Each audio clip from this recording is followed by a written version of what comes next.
and they know that mainstream media is openly promoting and normalizing the idea of a violent, bloody coup against President Trump and his supporters. We are in wild, wild territory right now. Incredible territory.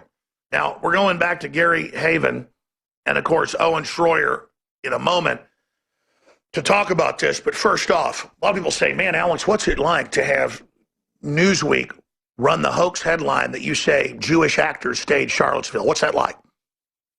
Well, it's like when I said Hillary's responsible for the murder of hundreds of thousands of people, including children, and she personally is responsible.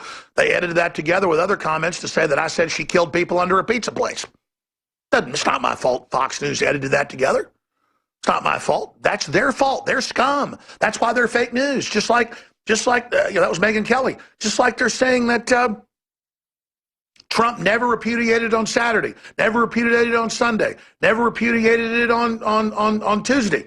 He repudiated it perfectly, beautifully, with love and unity and truth and exposing the whole thing. And they just keep saying he never repudiated, just like he repudiated David Duke in the 90s and in the 2000s and in 2014 and in 2015 and in 2016. And finally in 2016, he repudiated him so many times.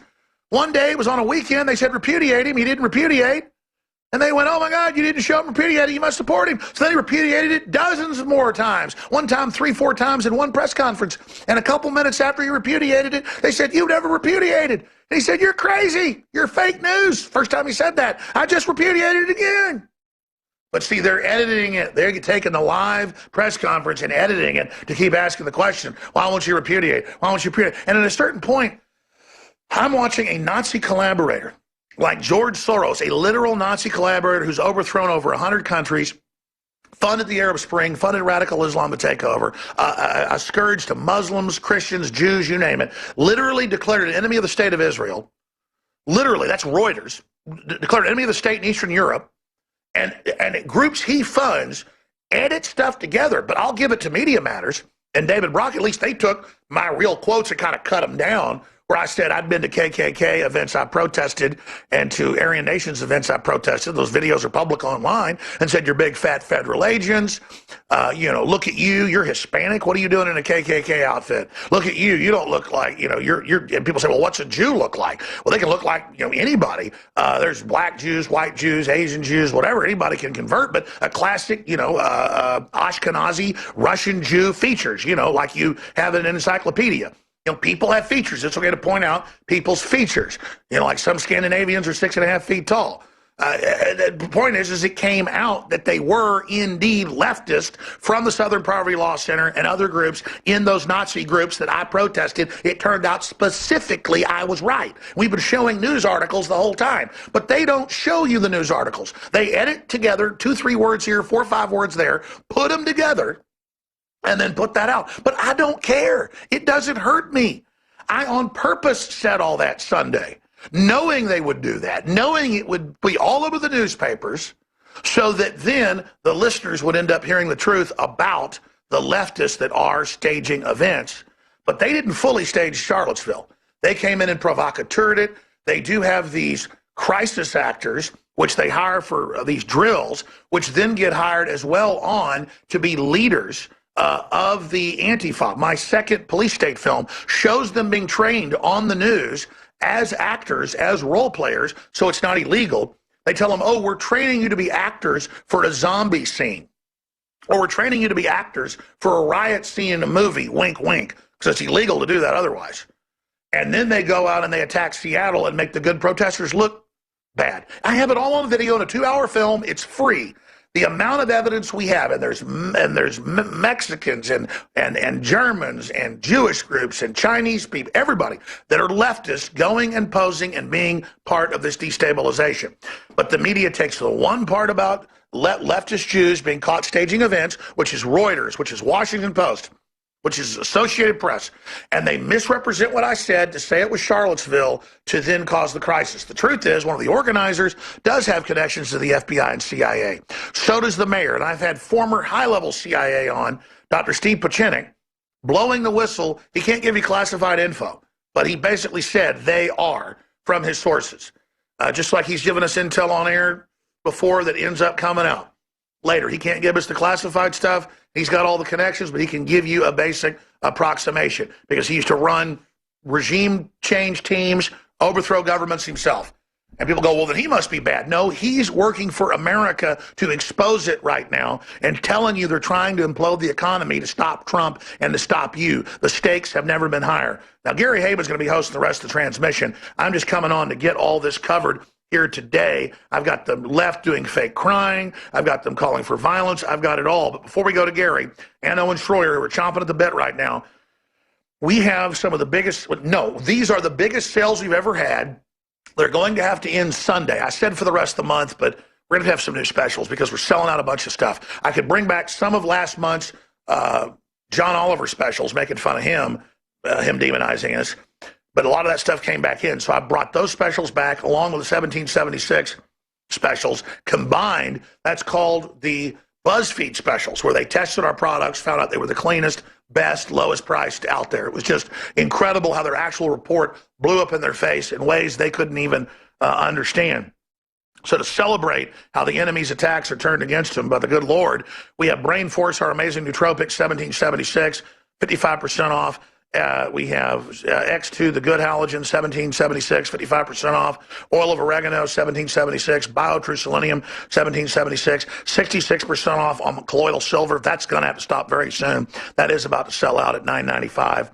We have the amazing bone broth formula with the turmeric, the chaga mushroom, the bee pollen, and the concentrated chicken bones, bone broth, concentrated. Just amazing what it does for stamina, energy, bones, collagen. It really is the superfood. That's been sold out for months and months. That's back in stock in strawberry and chocolate flavor. InfoWarsLife.com, InfoWarsStore.com. A lot of other specials. You get 10% off when you sign up for auto ship for stuff like coffee and supplements you're going to want to reorder. Do it every 30 days, every 60 days, every 90 days. Cancel for free anytime. Additional 10% off on auto ship. Whatever you do, commit to funding the operation because it is a one-of-a-kind operation. InfoWarsStore.com or 888-253-3139. But we are tirelessly, fearlessly in the face of the enemy. And we have so much coming up today with the pastor that was told they're planning to kill Trump by Congress. He got visited by the Secret Service. He went back. They confirmed, no, it's physical. They're planning to kill him. Pastor is going to be joining us, Rodney Howard Brown, and also we're going to have the senior pastor of Trump's prayer group also join us as friends with Gary Haven to talk about the inside scoop in real private meetings that he's going to just tell you now. I don't know if he has authorization to do this, but it's happening about Trump's real relationship with Christ. Powerful information. This is a fight between good and evil. But Gary Haven, again, author, filmmaker, researcher, rescue pilot, you name it, with Owen Schroyer. You've heard the breakdown. You've seen the layout here. You said going to break. Hey, Alex, it's true you didn't say Jewish actors staged Charlottesville, but we do have crisis actors clearly confirmed now. We've done videos on this from other events around the country, confirmed as actors. They're part of the event. So Gary Haven, let's talk about that. Yeah, thank you, Alex. We need to really kind of break this down so that the American people can see the truth, because you're certainly not getting that from the emotional and frenzied media that's out there. There's a lot of evidence that this was designed, that this chaos was designed. And I tell you what, it's been amazingly effective. I've been astounded as I've watched this unfold. But we know that there were crisis actors involved in this thing. In Zero Hedge, for example, here's an article today. Now the discovery of a Craigslist ad posted last Monday, almost a full week before the Charlottesville protests, is raising new questions over whether paid protesters were sourced by a Los Angeles-based public relations firm specializing in innovative events to serve as agitators in counter-protests. And your listeners can go to the website of this company. It's called crowdsondemand.com. And they're going to find that they were hiring people, paying them $25 an hour to agitate. And so here's the evidence, and this isn't unusual. This is usually available between all of the events. By the way, guys, click on talent. Click on talent. You can see photos of these people. And then our reporters days ago, I know I saw this Monday when I left, well, we're actually syncing up photos. Millie Weaver and Gavin had already shown this to me. Gavin Wentz were showing people from other events with the actors. It's them. They're there. Yeah, so your part about actors, which I think they took and they stretched into this old information that was inaccurate. Well, the part about the actors is valid, and I think it's important. It helps us to understand that there are people that are actually planning these events. There were about 1,000 protesters, and only about 100 were white supremacists, and the other 100 were the Antifa and the Black Lives Matter. So a couple hundred people, many of whom were paid actors, had a script to play that has led into this thing. And if you look at Trump's words that he said when he first condemned it, which really began this firestorm, this is pretty lame. We condemn the firestorm over this is pretty late. I think his words are very, very accurate. We condemn in the strongest possible terms this egregious display of hatred, bigotry, and violence on many sides. And the term "on many sides" is what the left or what the people that are motivated to benefit from this chaos they've created have hung on to. It's amazing. You watch the late night news and the people that are attacking Trump over those words. I have a really good friend who's a former state delegate in Virginia. And I spent some time with him on the phone last night. He's a never Trumper, and he's articulate, bright, and I listened to his side of the argument, and it's amazing the emotion that people are having over Trump's statement and the fact that he said on many sides, and when people start feeling, they stop thinking. And across the spectrum, you have just absolute frenzy going on right now.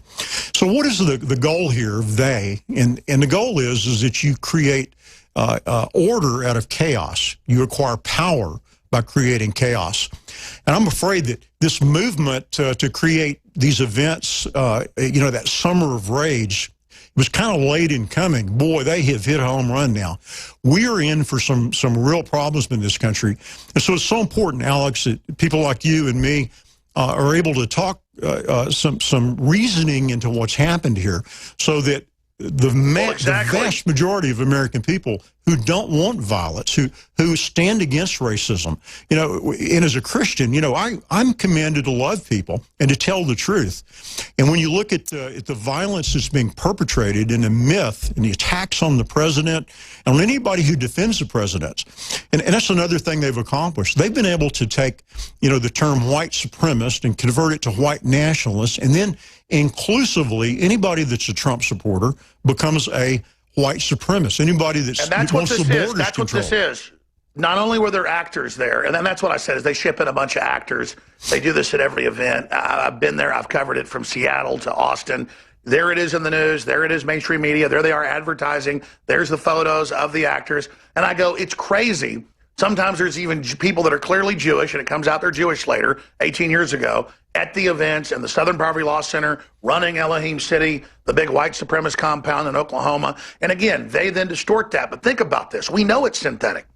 Are there some real white supremacists there? Are there some real, Antifa there? Absolutely. But the orchestration, the police stand down, and the media hype, like this is the end of the world, and it's just so incredible, and America is so racist, and America is so bad, when gays are being thrown off buildings every day in the Middle East, and women are slaves by the 500 million of them. That's okay, but oh my gosh, Trump said many sides. You had Antifa show up beating people with clubs and throwing balloons full of feces at people and talking about trying to inject folks with HIV blood. And they're basically devil worshipers. Have you ever gone to an Antifa event? They got devil tattoos. They're screaming they love Satan. They're just running around literally saying, "Hail Satan." They have like green skin. They never get out in the sun. These are soulless, evil minions with a few actors controlling them, and they're bullying everyone on CNN and MSNBC saying, we're allowed to be violent. We're going to hit you in the head with a bike lock. It's good because you're a Nazi. And that's the alchemy. First, you get a few Nazis. Then you call them white nationalists. Then you connect them to anybody that's a Trump supporter. And then by extension, Michael Moore and Potok of Southern Poverty Slime Center go on MSNBC and say, quote, he's a white supremacist, he supports Nazis, when they're the ones funded by an admitted Nazi collaborator, and Arnold Schwarzenegger gave $100,000 to some nebulous group we've never heard of, probably not even true, because of the hate. When his dad was a Nazi, he said he loved Hitler to Rolling Stone, and the guy's an anti-American pig, but it doesn't matter. The Southern Poverty Law Center gives him awards when he wears SS officer belt buckles on TV shows just 6 months ago. He reportedly, people I know that know him, wears Nazi uniforms on holidays, SS uniforms in his house. And that's even been in the news. Literal Nazis are okay, but we fight Nazis, so we're bad. We'll be right back with Gary Haven. We'll get Owen Schroyer's take on this. Then I'm going to introduce Pastor coming up here, Rodney Howard Brown, because here's the big news. They got you going with all this faux outrage, all this made-up stuff. They're getting ready on the news saying, we're going to kill the president. We're moving to kill him. We're CIA. We're FBI. Why are they doing that? They want to normalize it when they blow his head off, that it was completely normal. And they want to normalize it to their hit teams, that they must really be powerful if they can say it in public. You know, this is just astounding. I want to go to Owen Schroyer and Gary Haven, who are about to take over the full transmission today, because I get so much knowledge. I'm not bragging. It's actually like torture. That I remember the crisis actor companies in New York, in D.C., in L.A., in Seattle, in Minnesota's got a big one. And then I've seen the same people around the country that have physically attacked me and others for over a decade. And these are all washed up wannabe actors who also happen to be communist. And then they know you're not supposed to say you're a communist, so they call themselves Antifa. They're openly funded by George Soros.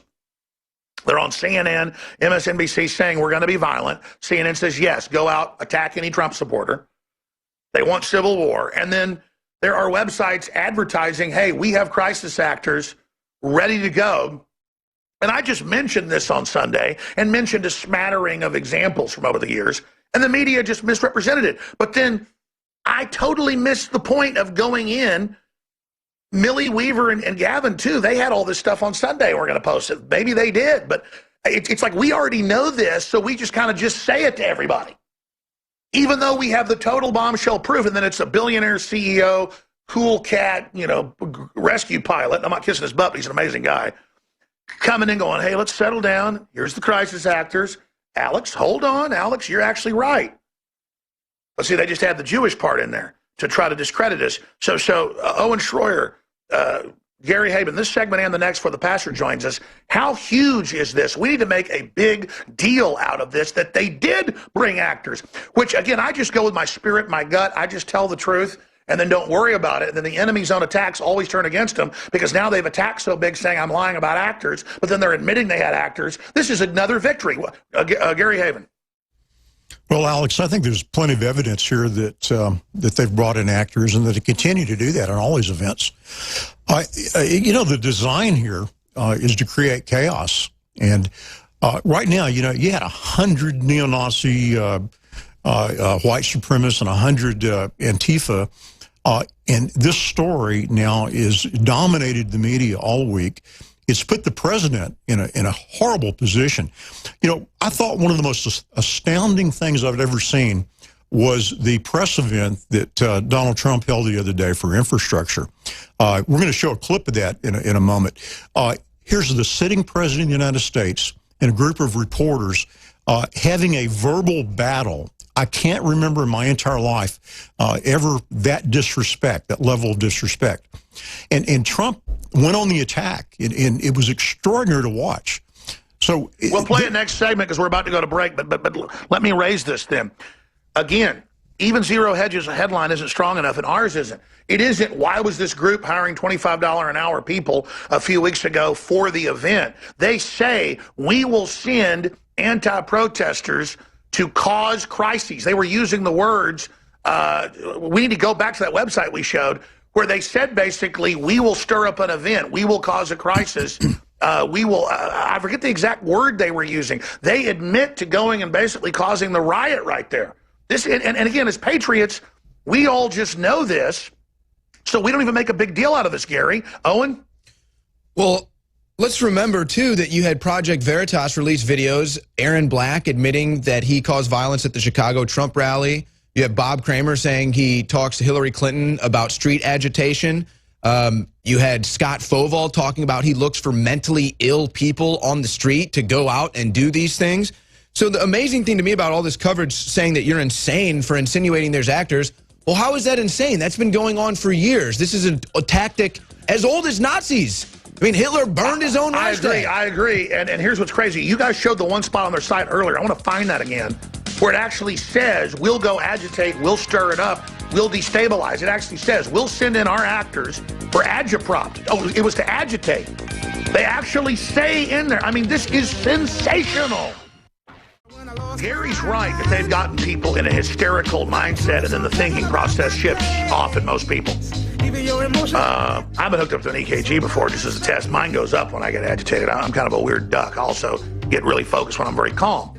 Like I was driving 3 or 4 hours yesterday or more just to go to Mount Rainier, and I was didn't talk very, very much the whole time I was driving while the family was talking. But I get in this agitated state when my brain speeds up, because it's just what Gary Haven was saying. You've got the president going $4 trillion stock market, 400 billion new jobs, 1.5 million new jobs, and they're just going, you'll never get it through. We're going to fail. If you didn't get tax cuts and healthcare repealed, you'll never make it.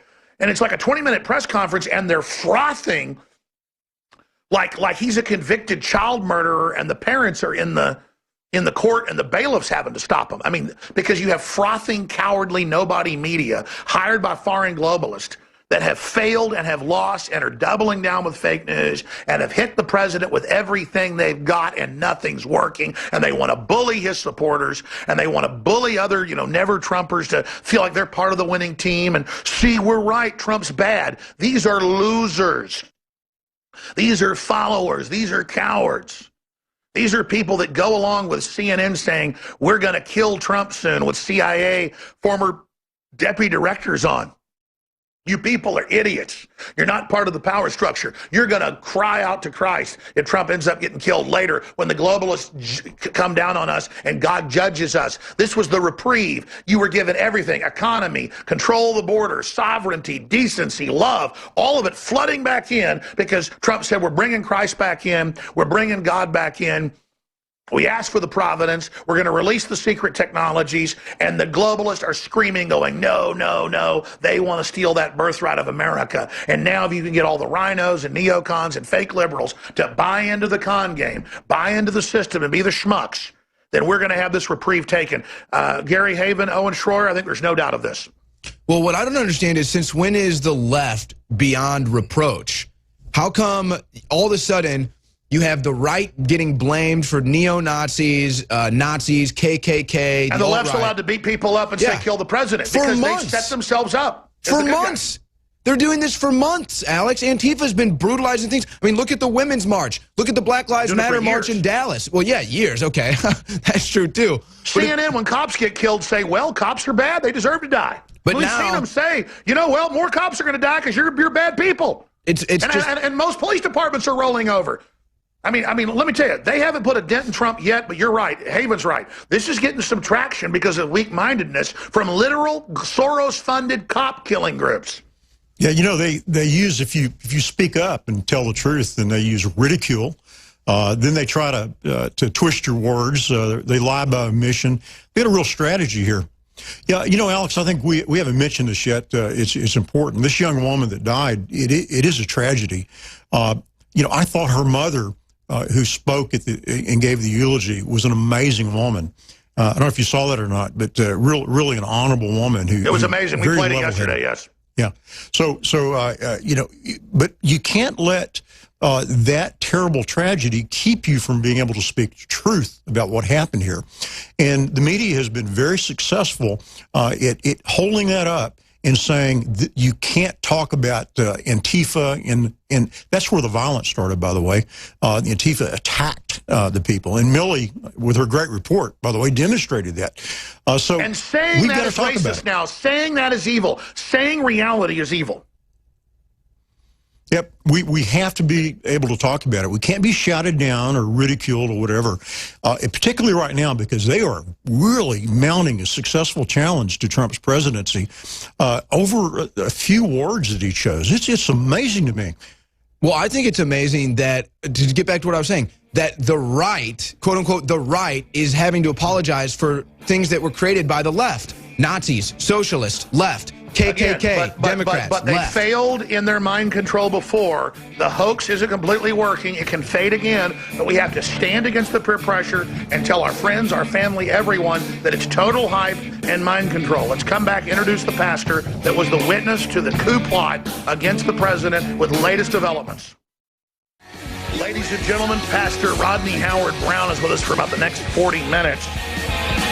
Then Pastor Roman Pena, good friends with Gary Haven, also part of the same prayer council, National Prayer Council with President Trump, is also going to be joining us. I'm on the road in Seattle. The crew is in Austin, Texas. Again, Gary Haven is there, researcher, filmmaker, founder of Curves, a billionaire entrepreneur, other co-host, Owen Schroyer. I cannot, and I'm going to turn the interview over now so they have more time. I cannot express to you the razor's edge we're on right now. Mr. Brown, who famously is there with his hands laying on the president a few months ago, and the media demonized it, went to Congress the day after that and was told by high-level congressmen they're preparing a coup, an overthrow outside of impeachment. And then he got visited by the Secret Service, and he reportedly went back and talked to his source. They said, no, we mean a physical removal. Well, we have the former head of the CIA, Brennan, who's a Wahhabist, admittedly converted to radical Islam, saying, you better shut your mouth and watch your mouth. We have Schumer saying we have 7 ways of Sunday to take you out on CNN as well. And then you have Brennan coming out 4 days after Brown was on the show and saying it's true at the Aspen Institute with Wolf Blitzer and the former head of national intelligence, Clapper, that we are preparing outside of normal areas, outside the Constitution, to remove the president suddenly. Get ready. Both parties are going to do it. Prepare yourself in the next 2 months. Now, that was 3 weeks ago. We're getting close to a month out from when they say they're going to be done. And that's why you see the operatives on the Economic Council leaving him.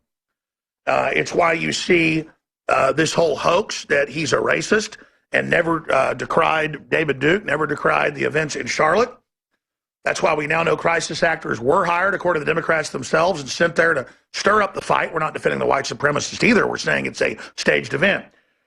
This is their move. They're getting ready to try to hurt him in the eyes of the public enough to, when they kill him or drug him and say he's collapsed, that people will just buy into it somehow, and then you'll all feel disillusioned, and you as his listeners, his supporters, Christians and others, will be so demonized that you can be the new Jews in America, because that's what they've done. Hillary creates alt-right 9-10 months ago.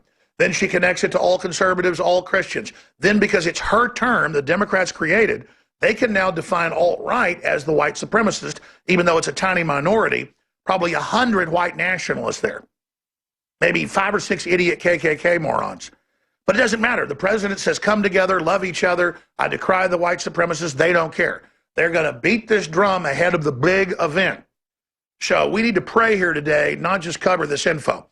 Now, after he was again on, they had Al Gore go on the Late Late Show and say, we're getting ready to take him out in the next few months. Both parties, let's work together. Then they had Phil Mudd.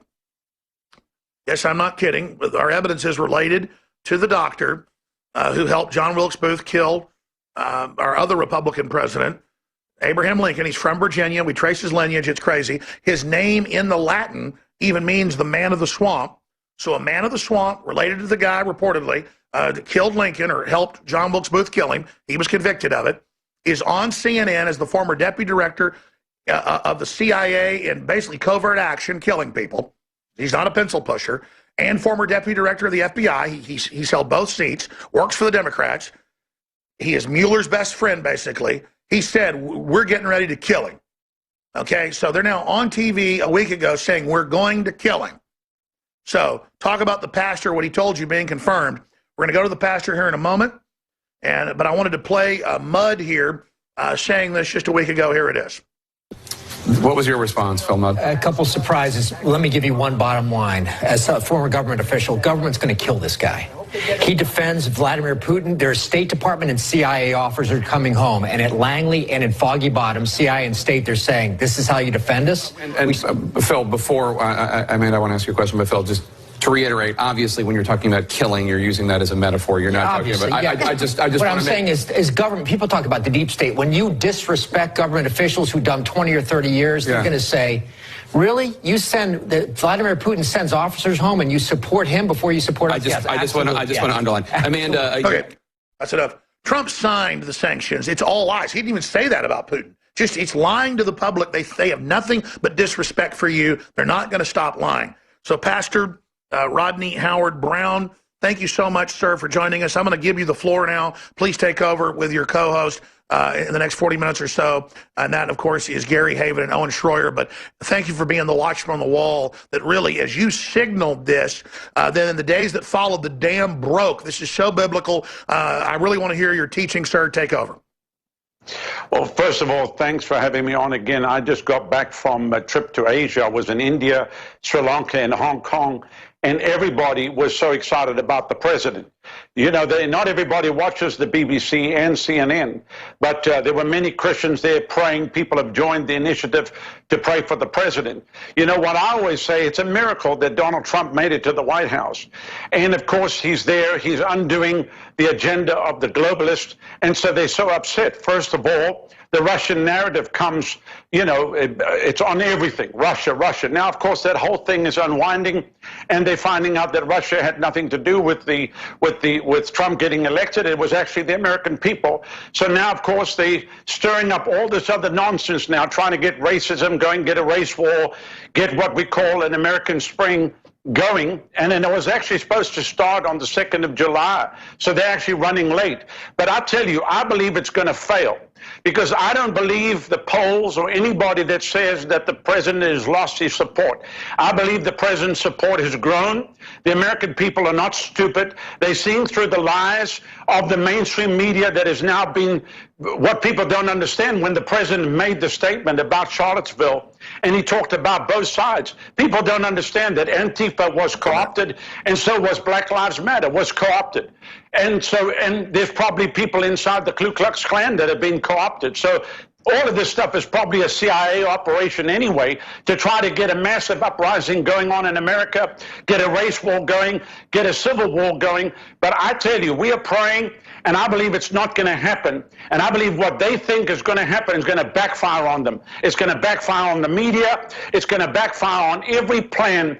The way we're praying, that God would unravel every plan of the enemy and pull the wheels off of Pharaoh's chariots, that God would wreak havoc in the camp of the enemy, that he would turn on themselves like a dog on its own tail, and that the church is going to wake up, and the preachers need to, excuse me, Alex, the preachers need to grow a pair and stand up in the pulpit and call a spade and say it just like it is, and draw a line in the sand and tell the devil, you're not going to have America.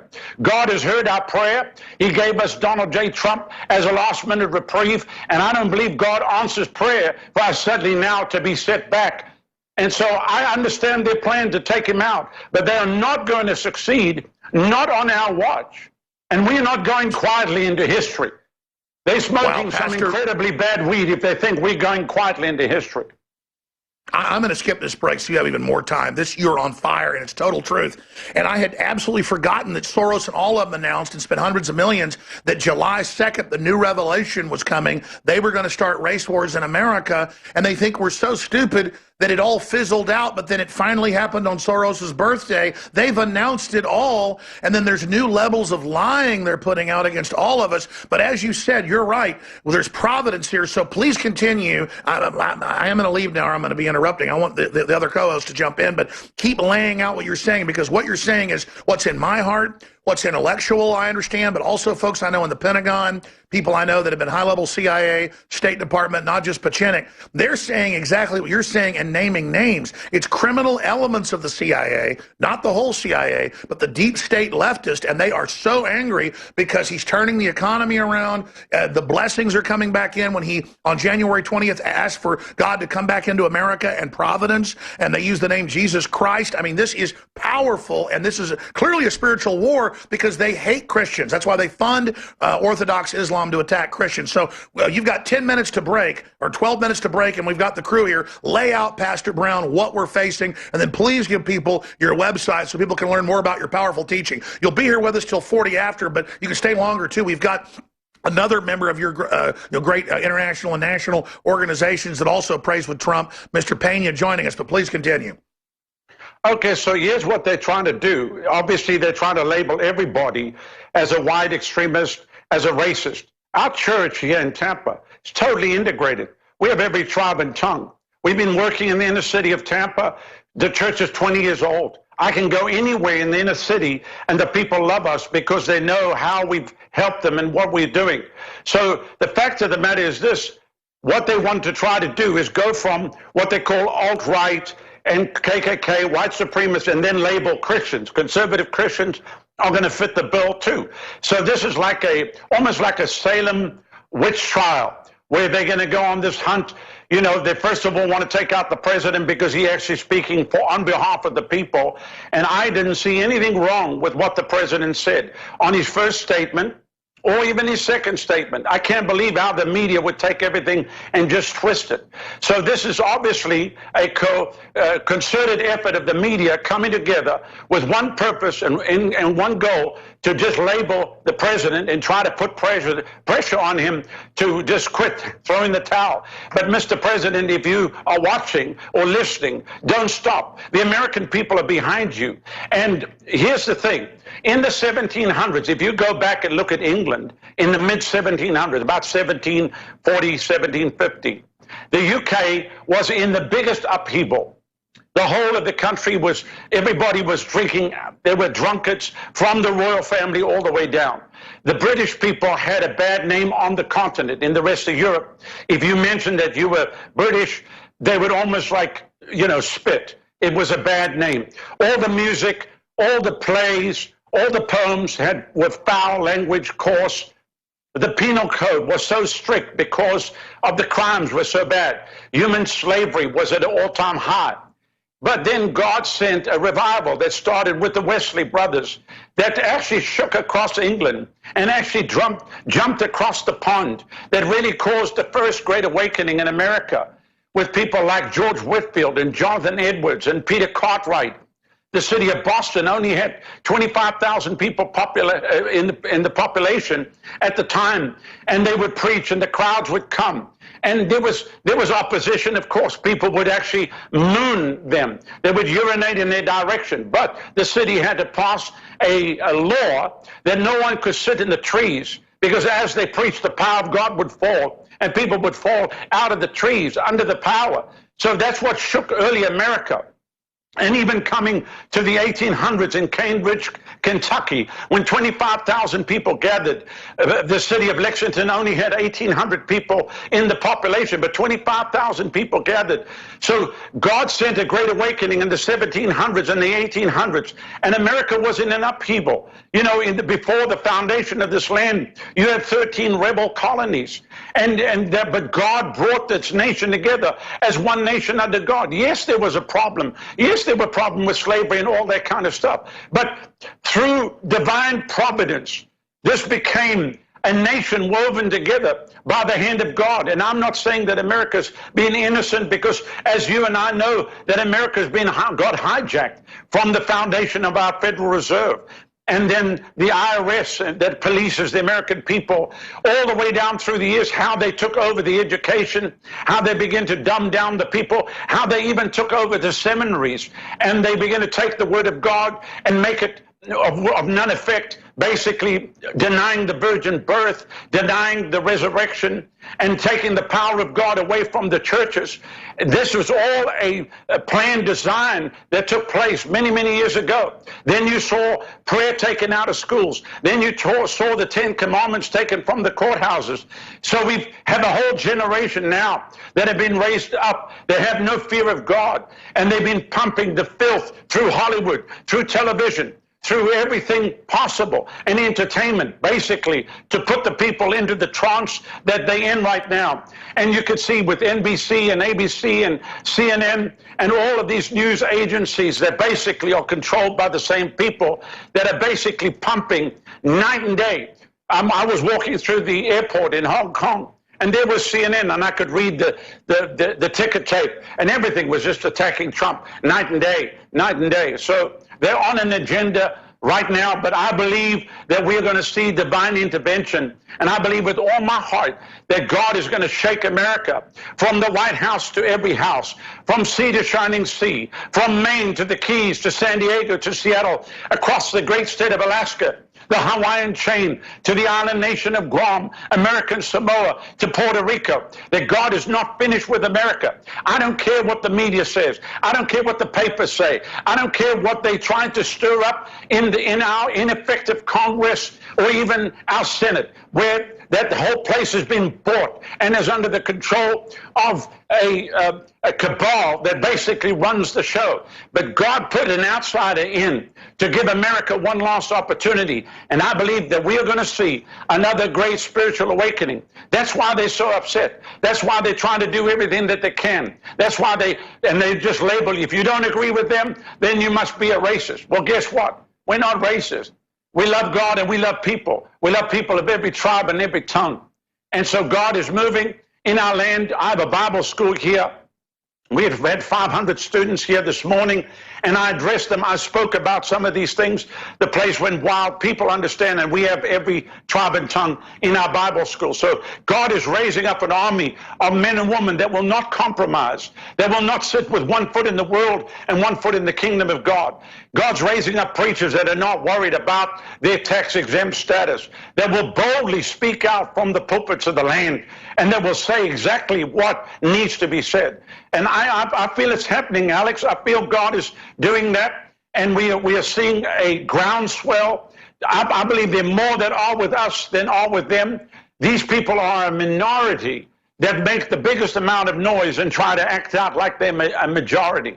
And that's not the case. So I believe we're going to see the hand of God intervene in our nation. And I understand the planned attack to remove the president. But you know, when I launched that prayer initiative, we literally have thousands of people now that have gone to our website, revival.com, and signed up on the President Prayer Initiative that are praying around the clock. When I walked into a church in Hong Kong, a Chinese lady grabbed me. She said, I signed up. I'm praying for the president.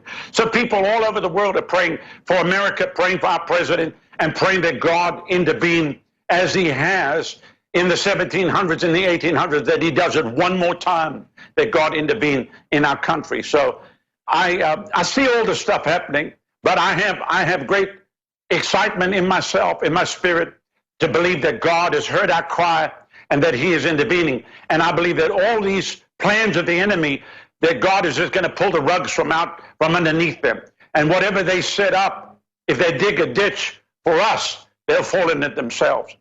So I know that's maybe a little bit a different side from what some people would expect or want to hear, but that's what I feel right down in my deepest part of my heart. Hello, Pastor. This is Gary Haven. We finally got Alex to get out and go on vacation. I got to tell you, amen. You know, the only hope that we have, ultimately, because this is a spiritual battle. Totally. You know, the enemy is doing everything he can to steal, kill, and destroy this country. And you're right about everything you said. I got to tell you, it was almost like a prayer for 10 minutes listening to you. You know, one of my best friends is Pastor Ramiro Pena. He's on the Trump's advisory committee, so I get to spend time with him almost daily to get the inside. We're going to have him on here as a guest in a bit, and he's going to tell us about Trump's spirituality. And I think he's going to say that Trump's a baby Christian, but he's a Christian, and he knows God has put him in this place and this time for this purpose, and understands that. And he is one of the first presidents in memory to have a spiritual advisory committee, a group that he met with very early in his presidency, so that he's sure to hear that what God would have for him. And you know, the truth is such a fragile thing right now. You know, what you witnessed on your trip on the TV screens, what we've seen all this week, is the truth being twisted and distorted, omitted, in a way that I've never seen before, and I've been an observer of this for a long, long time. We have got the truth on our side.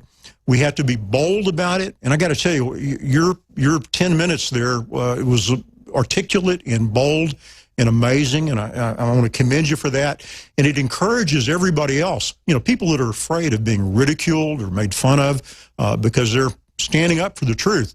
It just so happens that right now, the truth is that we have a good man in the White House who's trying to do the right thing by the American people in a system that has been stolen from us, a system that has been bought and paid for.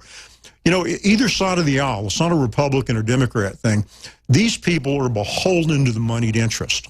And, you know, I made a movie, I don't know if you got to see it, Amerigeddon. The byline of the movie was they've stolen our country and it's time to take it back. And I believe that right now. They have stolen our country, and they're getting more violent, more dishonest, particularly this last week than they've been in a long, long time. We have got to recognize this. And by the way, the only hope, and I completely agree with this, is Jesus, the author of truth. We have got to come together. You know, I spent a lot of time in Haiti last year.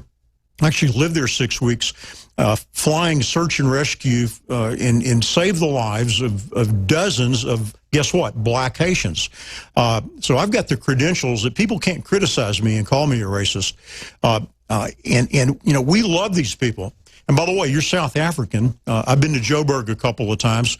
It's really scary that they're going to try to repeat here in America what they've done in South Africa. Why don't you tell us a little bit about what's going on there and how we can avoid that? Well, what's happening in South Africa right now, first of all, the borders are open. So unofficial population is just about 100 million. And we heard that right from the inside of the headquarters in Pretoria that does all the census. They said we can't announce it, but there's 100 million people. So you got all the Nigerians that have come down, the Zambians, many from the, Central and North Africa. We'll be right back with more on the Alex Jones Show. Gary Haven, Owen Schroyer, Pastor Rodney Brown with us.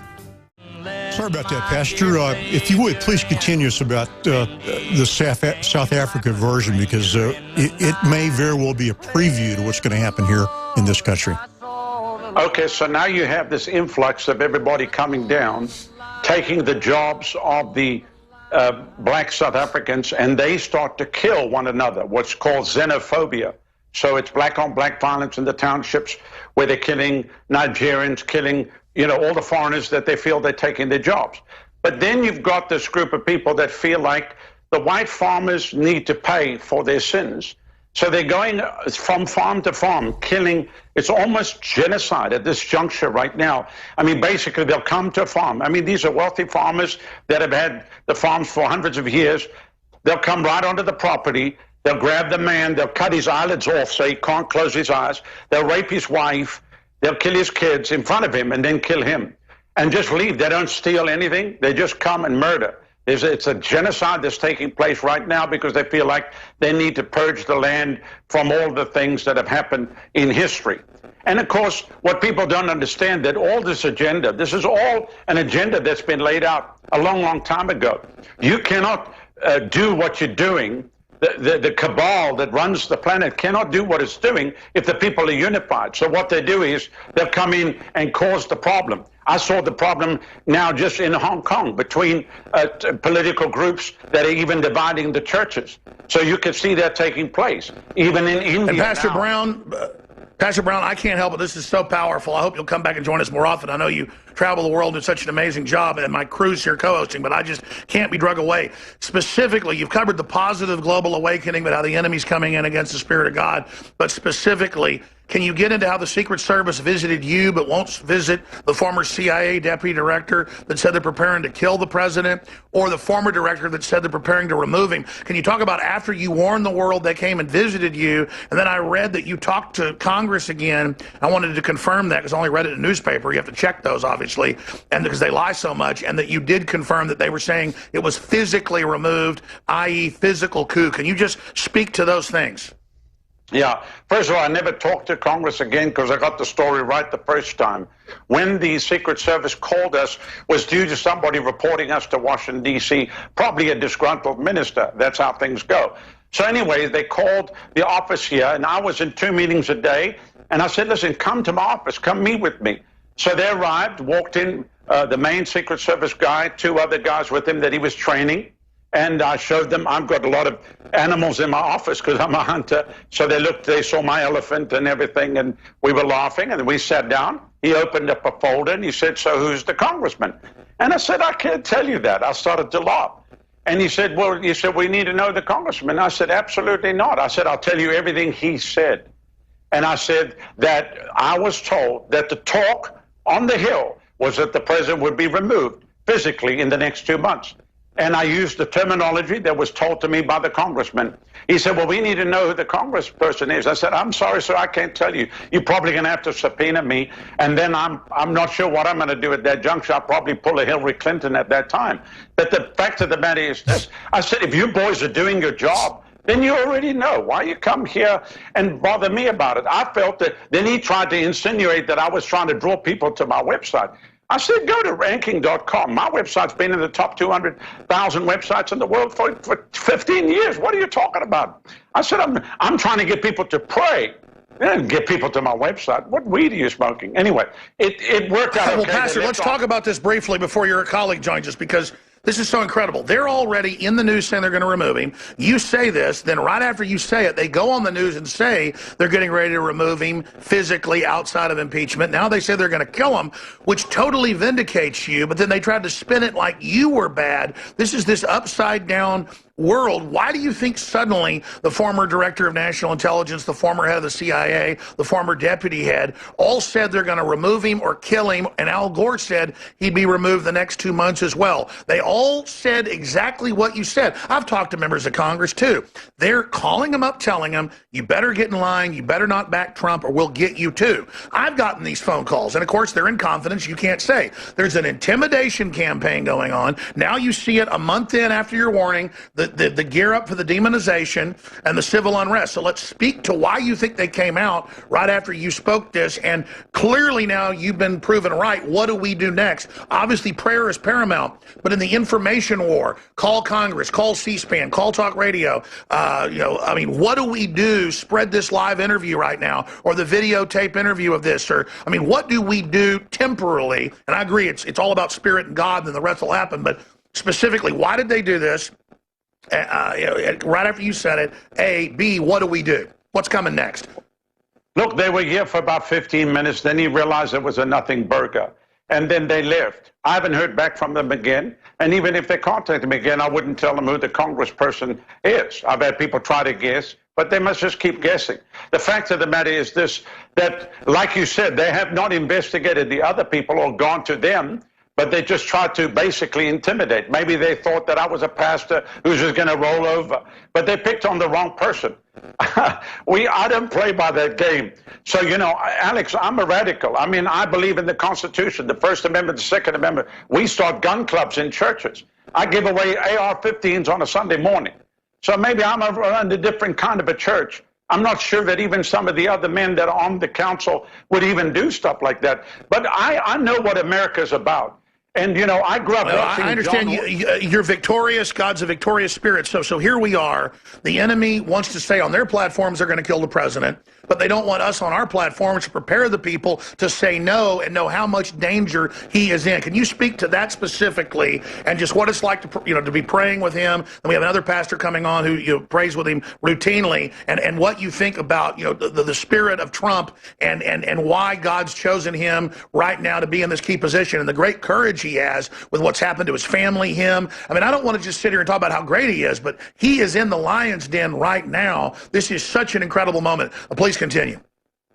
I think the fact of the matter is this, that, they're going to try everything to try to stop him because he's already wrecking their agenda. Basically, he allowed to finish his first term, he will set the globalist agenda back 30 to 40 years. I mean, that's what's going on here. That's why you see the same people of the GOP that are attacking him, the same people like Lindsey Graham and John McCain and all of the, and Mittens Romney and all of the other people, the same media that was attacking him.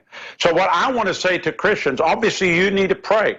The best thing to do, I know when you sit down to pray over your food, bless your food, ask God to bless your food, and then pray for the president. That'll at least be 3 times a day that you can do that. Then call your congressman and call your senator and tell them, we just want you to know that we support our president, because they need to hear from you.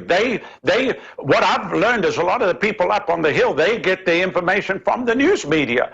Well, the news media are going to put a spin and a bias and an agenda.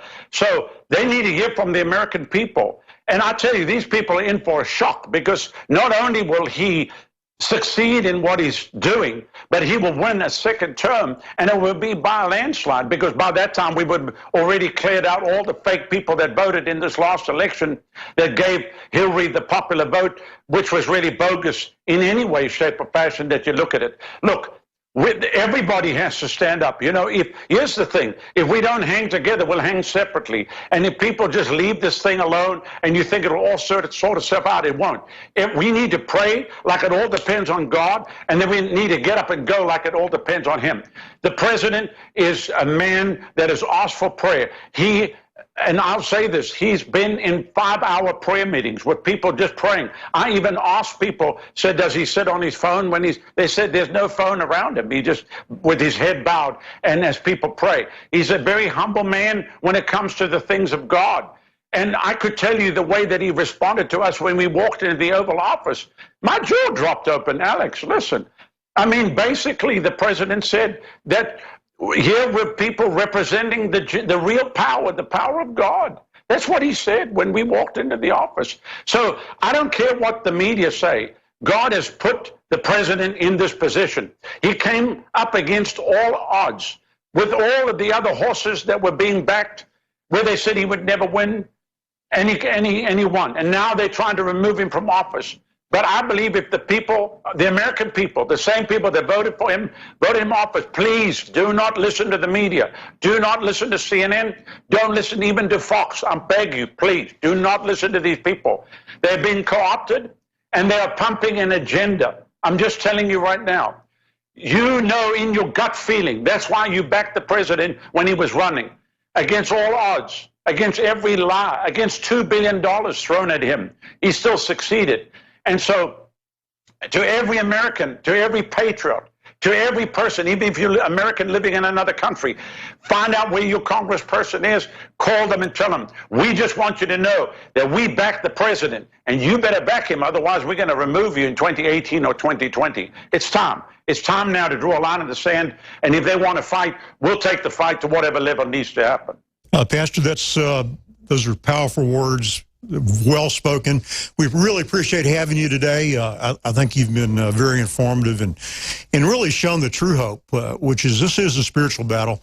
And those of us that have a Judeo-Christian worldview need to never forget that and to take it to prayer. So thank you very much. Good talking with you. Our next guest is Pastor Ramiro Pena, and I've got to do a little disclosure here. He's one of my best friends. He also happens to be on President Trump's Spiritual Advisory Committee, as well as President Trump's Hispanic Advisory Committee. So he gets a double bite of the apple. He's at the White House probably on a monthly basis, and he's been sharing with me the true spirit of the president, and I think it's a window into who this man is that right now we all need to be aware of and perhaps reminded of. Ramiro, glad to have you join us today. Thank you, Gary. It's a real honor to be with you and with Alex. Well, Alex was really curious when I brought you up the other day. He wanted to know the heart of President Trump, and I kind of quoted you on that. He's a baby Christian, but he knows that he has been put in this position by God himself for this point in time. Would you share your personal experience with the president and his heart? Sure, I'd be happy to. I met him July of last summer, when he became the candidate for the GOP. When I was asked to join about 15 leaders from 12 states, national Hispanic leaders, to form the Hispanic Advisory Council. And I was honored to do so. The Lord had already impressed upon my heart that God had chosen him. A dear friend of mine, Lance Wall, now got a revelation of Isaiah 45. You're probably familiar with that. 45th chapter of Isaiah speaks of the king who the Lord chose, Cyrus, and said, he's my chosen, he's my anointed. And this is the 45th president. I won't go into that, but it's just how I got clarity in my heart by reading Isaiah 45 that Donald Trump really was a Cyrus coming up with God's hand on him. So when I met him, he came into the room. We're sitting in his boardroom in Trump Tower in New York, and I was asked to open the meeting in prayer. The media was there for that very beginning part. Probably 40 or 50 members. They were standing behind me. I was facing the president, the candidate at the time, and in the middle of the table. And he sat down across from me, and the facilitator, a good friend of mine, Jenny Korn, said, Pastor Pena, would you open us in prayer? So I said, she told me she was going to ask. So I did, and I prayed like I normally pray. I didn't do anything fluffy or religious sounding. I just prayed and asked God to open the heavens and pour out his spirit over our gathering there. And as soon as I said amen, he looked up at me and said, that was great. Let's start with introductions. Who are you? And the reason I think he did that is because the Spirit of God fell in the room as I was praying. And this is a man that can pick up on the presence of the Holy Spirit. When the anointing of God's Spirit comes into a room or manifests, I have seen him perk up, listen, pay attention, even take notes. And so that's a discerning, and I know some will say highly subjective perspective, but, I've been a pastor for nearly 35 years, and I think he would have a hard time. He's not trying to do a put on here or act spiritual all of a sudden, because it's been in multiple contexts that I've seen him just respond when the Spirit of the Lord is moving, or somebody's giving him a word that really is great counsel or wisdom, and he just perks up and tends to really pick up on the Spirit of the Lord. So I introduced myself. We went around the room. The media was dismissed. We had a great meeting. He was very thoughtful. He was a great listener. He took careful notes for about an hour and a half with 15 people. And that was my first experience with him. I've had several since then over the last year, 13 months. One more remarkable one was a private dinner in the White House on the evening before he gave the executive order on the Johnson Amendment. I was privileged to sit at his table. There were only 5 tables. It was a very small group. And his attentiveness, his responsiveness to the clergy that were around the table. And if I told you who was around that particular table with Paula White, his senior pastoral advisor, they're all national leaders. And I tell people I felt like a mule at the Kentucky Derby. But they were really great leaders, and everyone just commented on how what a great listener he is. And so there's no doubt in my heart that he is committed to the Lord and doing the best he can before God. This is Pastor Romano Pena. He is joining us today. And normally we would be going to break right now, but because this information is so key and because our guests are so intelligent, we're going to skip this break. But folks, when we skip those breaks, we're cutting our profits. So please help us out. Go to InfoWarsStore.com. This is how we are able to get these great guests. This is how we're able to do this broadcast, get people like Gary Haven in studio.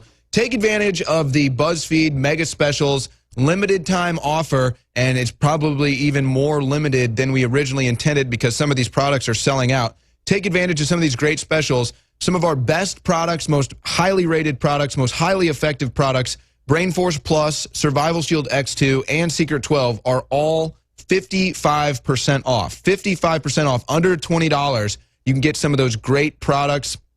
Also part of the BuzzFeed Mega Specials, BioTrue Selenium, 29% off. That's $17.76. Super Blue Mouthwash, 11% off, an introductory price of $17.76. Silver Bullet, 66% off. That's under $10 for Silver Bullet colloidal silver, just great for anything, an ear infection, allergies, a sore throat, takes care of all of it. And right now, with free shipping and coupon code GOBLIN, you can get the InfoWars Select Storable Food up to 50% off. 50% off plus free shipping with coupon code GOBLIN. Take advantage of these specials before we sell out, folks. People are supporting us. That's how we're able to launch new shows, build new studios, and the products sell out. But while we have them, we bring you the best price. We take BuzzFeed's product. We cut the price in half. We thank BuzzFeed for pointing that out so we can give you a better deal. And we thank BuzzFeed for plugging us for free and testing our products. So we bring you the BuzzFeed special. And again, folks, check it out, InfoWarsStore.com. Limited time. We need your support now. Now, going back to Pastor Pena, you're shedding a light on President Trump that the media doesn't talk about, that nobody really talks about, and that's the spiritual side. And you said something to me that I could relate to that you don't really see from all humans, unfortunately. You talked about the presence of the Holy Spirit. There's a presence that people can feel. It makes the hair on the back of your neck stand up. It gives you tingles. It makes you feel like there's something out there that's better than you. There's something out there that unites all of us. And you're saying that President Trump is tapping into that. I believe he is, and I think whether I haven't discussed that with him, but it's something I've definitely personally observed. That when the Lord is speaking and giving what I would call godly counsel, whatever the source, he picks up on it, and he lights up and responds, and it becomes very attentive. And he's done that. I've seen him do that on several occasions. And whether he understands what's happening or not, I don't know, because I haven't discussed it. I'm just telling you what I've personally observed. And he definitely responds when the Spirit of the Lord is speaking, moving in prayer times. I've seen him just open his palms up, just like toward the, on his lap or kind of midsection of his body, open his palms to receive what's happening, what's being prayed. And that's a very kind of organic, natural, normal kind of response to kind of receive what's being prayed. And I've seen him do that. And what he understands about that, I don't know. But I do know he does pick up on the presence of the Lord, and I've seen it personally.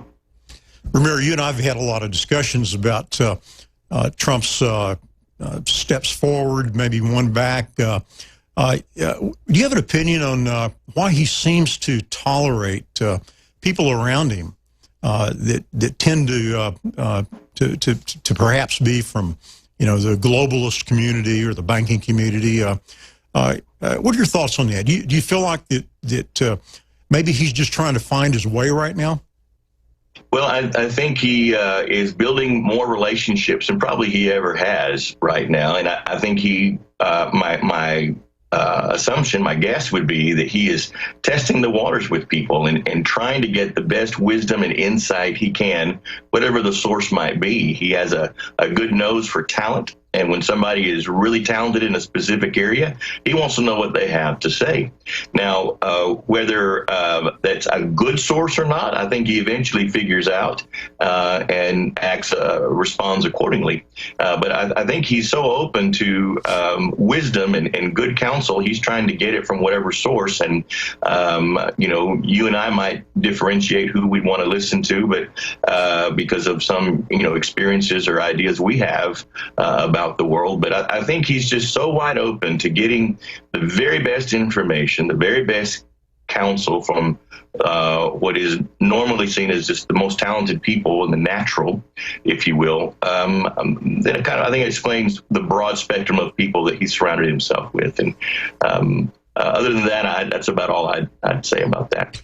I want to take that a step further because I agree with you, and that is his strategy. You got to put the best people in there, even people that know the ins and outs of stuff that might be globalist, just to show them the way, as Gary just said. But I want to take that a step further. How is he putting up with all of, in my opinion, libel and slander against him and his family every day, calling him a racist, accusing him of things? How does he put up with that? How does he tolerate that?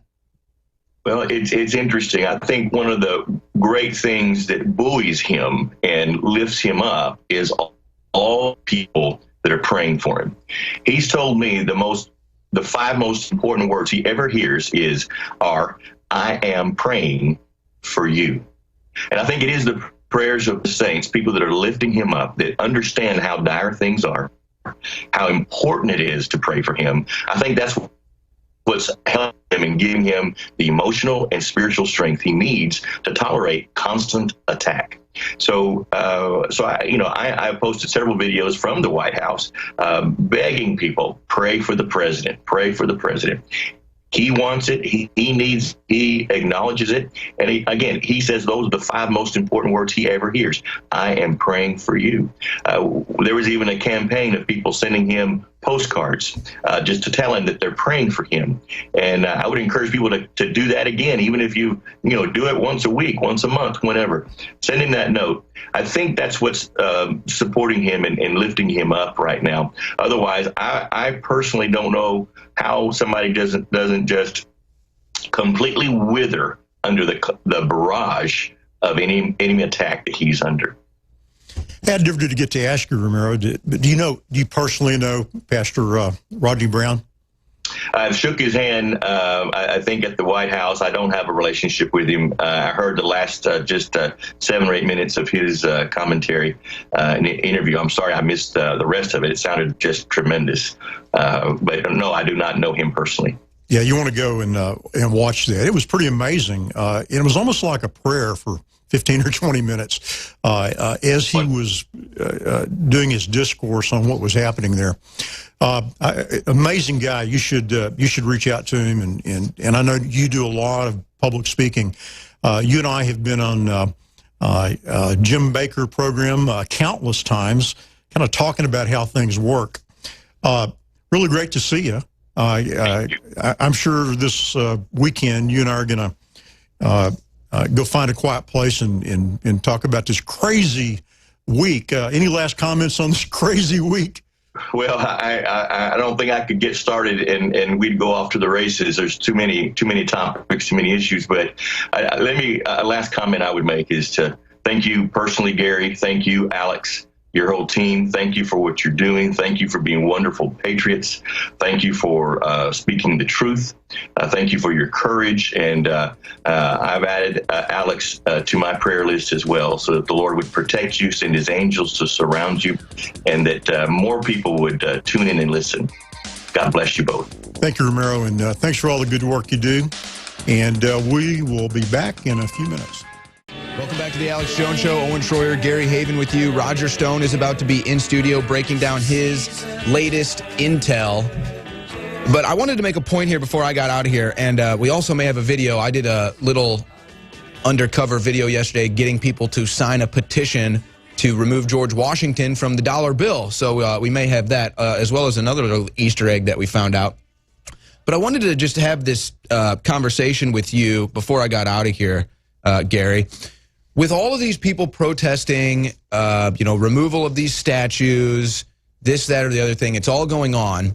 I don't want to go to civil war over a Confederate statue. Honestly, that's not something I want to go to a civil war over. These are local communities. If they want to remove the statue legally, then okay, you're going to do that. But that's not what's happening. There is no debate. There is no conversation. And it just got me thinking. The real political debate that we need to be having right now is conservatism versus progressing. What areas should we be? Okay, here's an area where we can be progressing right now. Humanity is ready to progress over here. Here's an area over here. Well, let's conserve this thing. We're not really to, but we don't get that debate. We don't have that political debate. We get drugged through the mud of racism, or we get drugged through the mud of Nazi, or we get drugged through the mud of Russia, all this fake news. Humanity, us as Americans, we're not even able to have that higher intellectual debate of conservatism versus progressivism. Yeah, I agree with you. On the statue issue, communities, unless it's a federal park, communities ought to have the right to say what stays up and what doesn't. Revisionist history, by the way, which is rampant right now. Kind of my hobby is going back over looking for true history. It's a fascinating thing to do. That's where the real history is. Oh, it's amazing. And we could have a week of shows about that. And that's part of the problem is these people don't know history. Yeah, and they just they've been spoon fed the politically correct version, and that's what's going on with this as well. When Trump was defending in that press conference over the infrastructure, he was saying what's going to be next, the George Washington statues, right. And guess what? He was 100% right. That happened literally the next day. Yep. So communities should have the right to make that kind of decision, and hopefully they'll make it thoughtfully and not so stupidly that it seems to have occurred. I think what you're going to find, Owen, is that every Democratic community across America is going to have no statues other than the politically correct ones. Maybe there'll be statues of Hillary. Bill Clinton and Robert Byrd statues. Robert Byrd has like dozens of streets named after him in West Virginia and statues. A KKK member. Yeah. But no one's protesting that statue. Yeah. Who really, if you look at it as accomplishments, it looks like Hillary's accomplishment. Nothing did he really do for the state of West Virginia, and yet they're honoring him as if he's some big hero. And, that guy stayed in that office for like 50 years. It's amazing. They had to roll him into the building, and yet they were continuing to elect him. I think what we've got to do right now is we've got to really take a stand about the media. And Trump did a pretty interesting job in that press event. He shouted back, "You are fake news," over and over. Points at him, too. He says, "You people."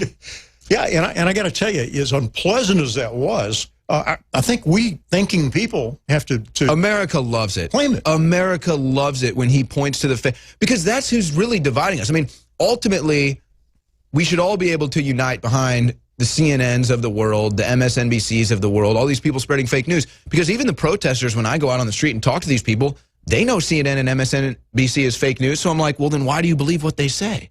Yeah. It's because they just want to LARP. And it's, and it's easy. People are lazy. We're all lazy. And that's exactly right. We don't want to do the investment to think critically or to do our research. And again, that's a great reason, Owen, that you're here and Alex in this program, is you help people wrestle with the truth. And I tell you, sometimes that truth is unpleasant, but if we're going to save our country from the globalists and the diminishing of our country, we're going to have to fight for the truth. I think we all have to have a mantra, okay?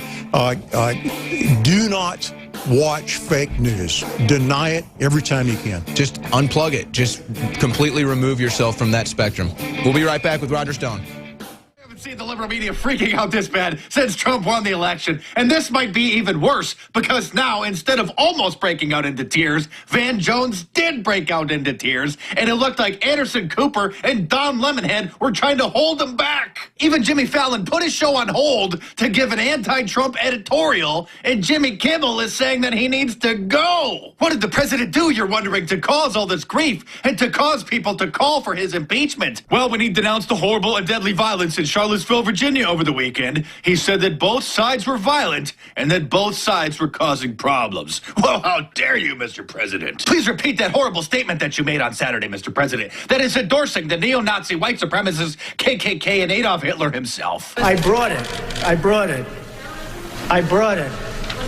What did you bring, Mr. President? As I said on, remember this, Saturday, we condemn in the strongest possible terms this egregious display of hatred, bigotry, and violence. It has no place in America. And then I went on from there. Now, here's the thing. Excuse me. Take it nice and easy. Here's the thing. When I make a statement, I like to be correct. I want the facts. This event just happened. In fact, a lot of the event didn't even happen yet as we were speaking.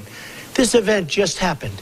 Before I make a statement, I need the facts. So I don't want to rush into a statement. So making the statement when I made it was excellent. In fact... Oh, it was excellent, huh? Oh, what's this? Charlottesville's victim's mother thanks Trump for words of comfort. The mother of the 32-year-old woman who was killed Saturday in a car ramming attack during violent protests in Charlottesville, Virginia, thanked President Trump for offering words of comfort and for condemning the violence. Quote, "Thank you, President Trump, for those words of comfort and for denouncing those who promote violence and hatred," Susan Bro, mother of Heather Heyer, said in a statement after President Trump called out white supremacists and other hate groups during a press conference Monday afternoon. So the poor mother of this girl who was murdered thanked President Trump for denouncing the violence. But let's check in and see what CNN had to say about President Trump's statements.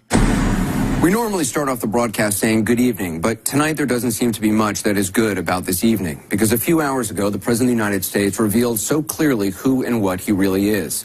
Today, the President of the United States ripped open wounds that have barely begun healing in Charlottesville on a subject, race, that has tormented this country from the very beginning and nearly torn it apart more than once. He ripped open these wounds so he could show the world that he did not make a mistake on Saturday when he spoke words that were ill-considered, untrue, and insensitive. What exactly is untrue about his statement? Let's check in with Don Lemon and see what he thinks.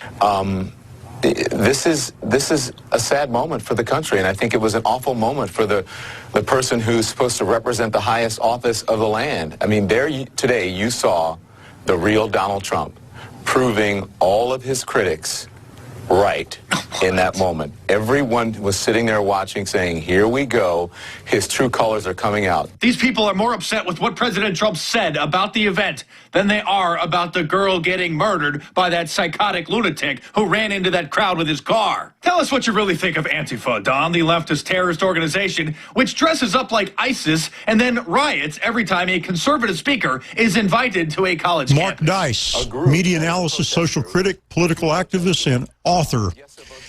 He appears in several groundbreaking documentary films, including Invisible Empire and the 9/11 Chronicles, and was featured on the History Channel's Decoded. His newest book is The Bilderberg Group, Fact or Fiction. That's got to be interesting.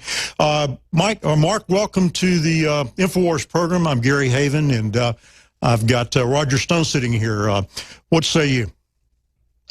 You know, never before has Alex Jones's InfoWars operation been more appropriately named, because we're in an information war. And as we've all been watching for the last couple of days, they've ramped it up into levels that are really beyond Orwellian.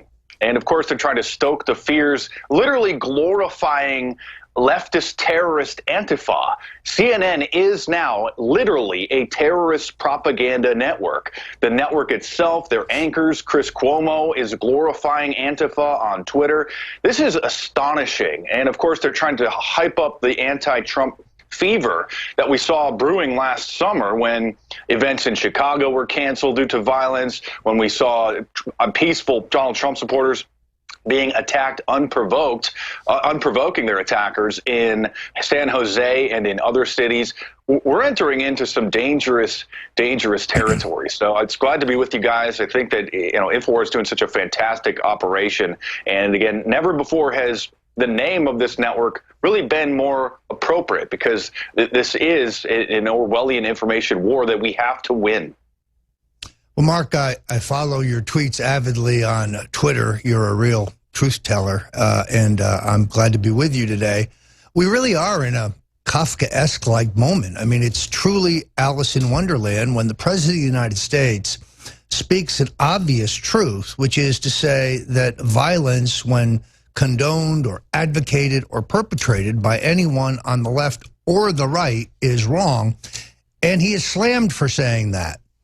As if because of history, some people should get a pass while others don't. It's like saying up is down and down is up. It's a moment of true insanity. It's beyond bizarre. It would be as if you brought your wife, girlfriend to a nice restaurant, and in the middle of dinner, you're like, you know, this food really sucks. And she'd be like, you know, and you're like, well, this restaurant sucks. And she'd be like, well, what restaurant are you talking about? You didn't name the restaurant specifically. You weren't really clear about what it was you were saying. You know, it's absurd to nitpick and mince his words about his statement, which he made right after the horrific event happened, right as really when the details were still emerging about what it was that happened when that psycho ran into that crowd with his car. And not only are they just, you know, upset and nitpicking him, I mean, I haven't seen them this upset literally since the election. This is perhaps even worse and more dangerous, because they're literally trying to brand all Trump supporters as little SS officers, supporters of Adolf Hitler. And unfortunately, they want to see more events like we saw where innocent people were being attacked at Trump events just for wearing red MAGA hats. This is incredible. This is really... Every time I think that they can't sink any lower, they do. But now we're into just dangerous territory. It became laughable about the Russia conspiracy theories. Really, it was almost dying down. It was almost dead. And then they found one little thread to pull on, and that was Donald Trump Jr.'s meeting with someone from Russia. They hyped that up for a few days. That died down because it's another nothing burger. Then Paul Manafort is being investigated. That's died down. I mean, what did he do? Maybe miss a checkbox on one of his tax forms? I mean, whatever it is that he allegedly did has no direct connection to the campaign.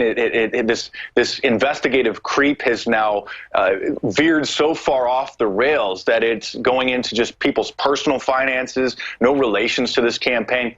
I can't believe that CNN, that these improv pundits, and that's what they are. It's as if you're at an improv comedy show where people give the comedians a topic to talk about, and then they have to make it funny. They have to entertain the audience. And that's what the people on CNN, MSNBC, all these, the big three, ABC, NBC, CBS, they're improv pundits because they're given a topic they know nothing about. They have a role to play. They have to act it out and try to convince the audience that what they're saying is legitimate. And it's dangerous at this point. You know, I've been in the audience on those shows, and of course they hold up this sign that says laugh or clap. Applause. And that's what the audience does, and it's about as genuine as being obedient to a sign. You know, it's interesting. They the ones that have tried to stick something to Trump, and they've had to move through all of these events that you just went through. They've been unsuccessful in getting anything to stick. But what they have been successful with is keeping us from talking about the real criminals, the real crimes. You know, I have a lot of experience in Haiti where I saw firsthand the Clinton Foundation get away with stealing literally billions of dollars from the poorest of the poor. And not only was that not being covered, but the people that were going to testify against them, one of them just a few weeks ago was suicided on the Saturday before he was to talk on Tuesday. But there's just so many real things going on. Debbie Wasserman Schultz, for example, that they have been successful in filling the news cycle. You know, there's only so many minutes a day of news. Successfully filling the news cycle so that they provided cover for so many things. You know, Seth Rich, the DNC claiming that it was Russia when they had actually discovered it, released it. So you got to give them credit. Even though we're frustrated and kind of chattering, trying to defend Trump all day long, they have been able to move through the news cycles one after the other and provide cover for the real criminals out there. And it's sad that we have to keep fighting back and keep debunking them on a daily basis. I mean, these allegations that Trump is a racist, let alone a white supremacist supporter, they're so absurd. They've been debunked for literally decades. I mean, Trump's own inner circle. I mean, you know, Rogers worked with him. You guys know this. Omarosa, he's promoted black women to positions of power within his organizations. It's so insane. Because the people who actually know him, the people who have worked with him, are just shaking their head at this. But unfortunately, you have the public, the general public, the general liberals who've just tuned out, are so easily manipulated by this. And now they're not only trying to paint all Trump supporters, you know, to alt-right and racist, white supremacist. They're doing the same thing with anybody who is concerned about censorship on the internet. As you guys know, there's some protests that were planned. I don't know, I think some of them have been canceled due to security concerns, protesting Google's censorship regarding the firing of that engineer over his memo, which laid out some basic biological and sociological facts about men and women in a very, you know, calm tone. And now they're painting those protesters as being the same people who gathered in Charlottesville, Virginia for the alt-right march. It's so insane. All right, I'm Roger Stone with Gary Heaven. We're here on the Alex Jones Show with our guest, Mark Dice. Gary, you had another question for Mark? Yeah, Mark, I just want to thank you for the great work you're doing. You know, I just happened to have you pop up on my internet last night and watch you. So, you know, here you are today in front of me, and I get to talk with you. Really great job. People that want to get in touch with you can do it through, this is probably the easiest website I've ever seen, markdice.com. And that takes me directly to my YouTube channel. You know, I'm on YouTube, Facebook, Twitter. YouTube is kind of my primary platform where on almost a daily basis, I just debunk the fake news. You know, many of my videos are getting more viewers literally than CNN has. And that's why they're trying to shut down YouTubers. As you guys may have seen, they've been demonetizing news channels like mine, controversial videos, and they just may have kicked a bee's nest because just last week they demonetized Diamond and Silk's channel. They're the two hilarious black sisters that give commentary on the news and support Donald Trump. I love them. They're absolutely hilarious. They've become a YouTube sensation, internet sensation. President Trump noticed them during the campaign. They came out to events. And so YouTube demonetized their channel by 95% last week. Same thing they've done to mine, same thing they've done to anyone, trying to prevent them from becoming full-time YouTubers or full-time, news commentators. And so they have just demonetized, taken away the income of one of, if not the most favorite channel of the President of the United States, of two women who just a week earlier were invited to a meeting with the Department of Labor or the Department of Commerce to talk about developing their business as part of a program to help minority business owners. Yeah, so I'm going to say, Mark, I see this attack on Diamond and Silk as strictly what it is, racism. They're being attacked because they're black and therefore Donald Trump. It's outrageous. Where are the faux tears now of Al Sharpton and Jesse Jackson and Black Lives Matter? Why aren't they standing up for Diamond and Silk? It just shows you how fraudulent the whole thing is. Yeah, any black conservative gets attacked. It just comes with the territory. Yep. There was a teenager, a young teenager, I can't remember his name, who was denouncing Barack Obama, making YouTube videos, and then supports President Trump. And, there were large portions of people online that were trying to hunt him down and find out where he works and threatening to come and attack him, assault him at his place of employment. And, where's the ACLU? Where's Al Sharpton protecting these people? You're right. Ben Carson's home was just vandalized yesterday. It's so absurd. And so that's why it's so important that on a daily basis, InfoWars and everybody just continues to stay vigilant. And, I see these attacks, they're not demoralizing the base. They're not demoralizing us at all. We're getting more involved because we see what's at risk here. And so we're paying attention. We're following the news. We're studying history. We're on a daily basis combating this insane terrorist propaganda that they're putting out. And everything so far has only backfired. They said that Trump wasn't going to win. He won. They said he hates every single thing that they've done is only turned out to be wrong. And we can use it to ridicule them and to show people why they should never watch CNN, MSNBC, any of these major broadcast networks. Their audiences are dwindling.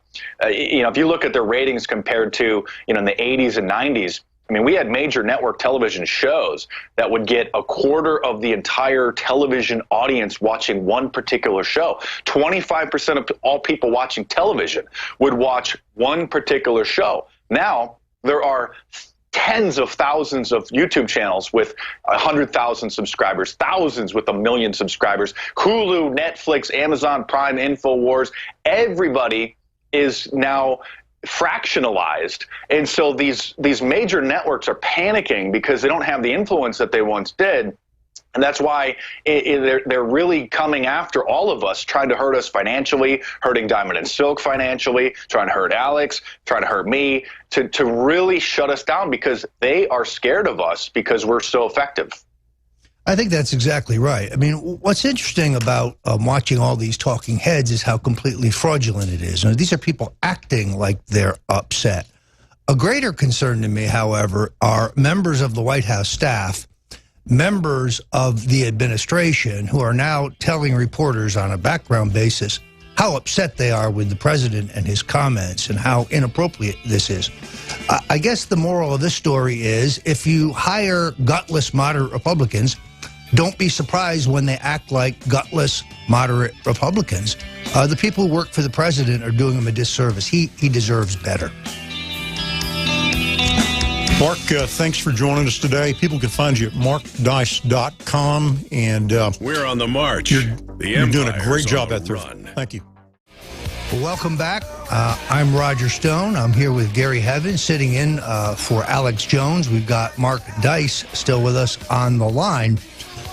We were talking about the faux outrage that has been manifested by the political establishment in this country while they try yet again to undo what was done at the ballot box last November. That's what this is really about.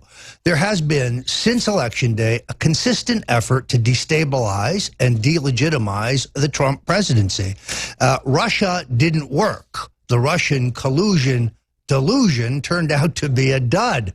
No smoke, no fire, no crime, and no cover-up. So now we've moved back to race baiting as an attempt to destabilize our president. But you would expect that the president could at least command the loyalty of the men and women that he has appointed to high office, at least command the loyalty of those around him. Joining us now is Alex Jones himself. Alex, welcome to your show. Cell reception isn't that good here. Can you hear me? Yes, indeed. The reason I called in is I mean this from the bottom of my heart. I admire Mark Dice so much. I admire you, Roger, so much. I admire Gary Haven so much. And I've never been somebody that's just about openly on air saying how much I admire somebody, but I want everybody to understand something. We are in a total war against pure evil. And I was sitting here having lunch with my family, listening with an earpiece to you guys, and I had to call in just to say this, that some of us have had our differences, like Mark and I in the past. Both of us were probably wrong 7, 8 years ago when we were fighting over stupid stuff. But now, at a spiritual level, we are up against pure evil that wants to end our free will, totally break up our families, and enslave our society. And I just can't help, I'm just calling to say this, even though it sounds cheesy, a feeling of strong kinship with you guys, and strong kinship with black patriots and Hispanic patriots and white patriots and Asian patriots who want free market, who want true justice, who want true Western civilization / Renaissance / the best attributes of every culture. And to know we're up against scientific, conscious evil. And I was going to call in just to make the point that what you just said, the Russian narrative was a fraud from the beginning. It's dead. They rode the horse till it rotted. So now they've got the race bait, and we look at it, it's a total hoax because they have nothing, and it just symbolizes how nasty they are, and they're not insane. They are conscious. It's in the WikiLeaks. They said, America's coming together. They want free market. What do? And it's top professors advising Hillary, and they say, make them desperate, keep them alone, break up everything, make them poor. And there's rarely in history do you have choices between something so good, this new American Revolution, and something so bad, pure globalism, that is beyond anything Hitler ever dreamed of, and is literally about bondage and evil and social control and domination. And so this is the maximum push of peer pressure to make weak-minded people turn against Trump, turn against this Renaissance. They are all over the news trying to kill the recovery. They are all over the news trying to kill the economy. They are so pissed that people get it, and there's $4 trillion in the stock market. And on all this other great news, 400 billion in new jobs, 1.5 million new jobs. And they keep saying failure, failure, failure, hissing at him like a movie, the media like snakes hissing, like nothing I've ever seen, going, you'll never get your infrastructure. He finally goes, one person has an infrastructure. He goes, the last question. People ought to play that. So it's the last part of the 20-minute press conference. And the guy goes, you didn't get tax cuts, and you didn't get the other stuff, and you didn't get Obamacare repealed. You'll never get it. He's like betting against America, betting against everything, just with executive power. He has turned it all around with us believing and investing and understanding and getting involved. And it's so epic that I cannot believe how real this is. And that our lifetime, we are witnessing such a clear-cut choice, and it's beyond. It's 1,000 times wanting my football team to win in sudden death overtime, games I watched in the bleachers. I mean, I've been at Super Bowl games back when I was like 18 years old, paying $500 a ticket, watching sudden death overtime games. And just everything mattered that my team win. And when they did, I thought I was in heaven. This is 1,000 times that. This is the real game for my children, your children, and all of us that are in this fight. It's so precious what all of us are doing, not to recognize ourselves as great, but to realize we are the opposition. and to recognize our listeners and to recognize how incredibly important this is. And when I see the strength of Roger, or I see the strength of Gary, or I see the strength of David Knight, the strength of somebody like Mark Dice, who just gets stronger and stronger and stronger, it makes me feel strong. And it's so good to understand that spiritually, we're not envious, hateful people, that we've thrown off the spirit of the world. We're not perfect. And that literally it is the spirit of Christ that is going to defeat the enemy. And I just feel such kinship to all of you and the listeners that I just wanted to call in and tell you guys how much I love you and how much I appreciate you, because, gosh, we're up against evil. But you know what? We're going to come through this together. And hearing that pastor last hour and his spirit, both pastors, Pastor Pena and Pastor Brown, this is so real.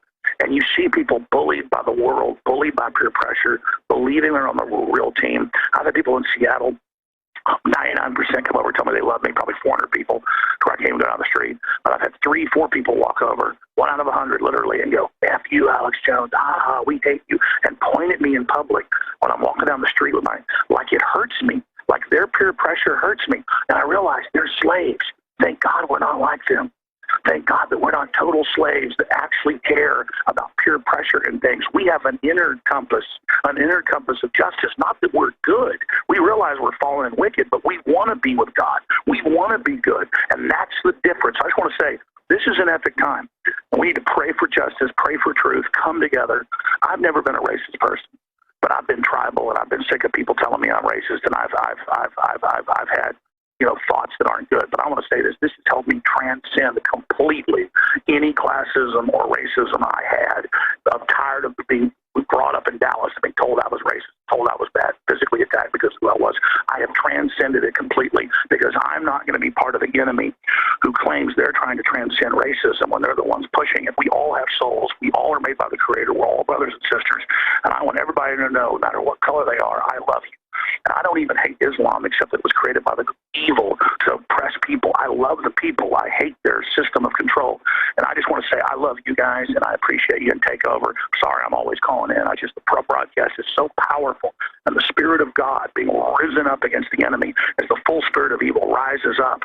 For every action, there is an opposite and equal reaction. And we can all feel it. It is so electrical. And we are now all literally to stay the course for truth and justice and say no to the peer pressure. Every level we go up like a game, but it's the real world. Those are facsimiles copying reality. We become even stronger, and it's not a power trip. It's humbling.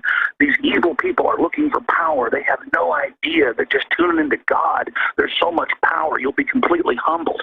So back to Mark Dice and you guys, amazing job. It's amazing listening to you, and it's amazing knowing we have Nico and the rest of the great crew that put up with me and so much and worked so hard, everybody in the whole office, to bring you this transmission. This is truly beautiful, and it's history happening. And I didn't come up with InfoWars on my own. I just literally was spiritual. This whole fight has been preparing us every way, and every level we go up, God gives us even more strength to face the enemy. And every time we come through, but even if we're defeated individually, it's part of a larger plan. And know that God is God, not the God of this world, the devil. Back to you, great American patriots and great humans. I love you guys. I just wanted to let you know that. Thank you, Alex. Now I think it'd probably be a terrific time to point out to you that we don't have a George Soros writing big checks in the background. We don't get big money from the Ford Foundation or the Rockefeller Foundation.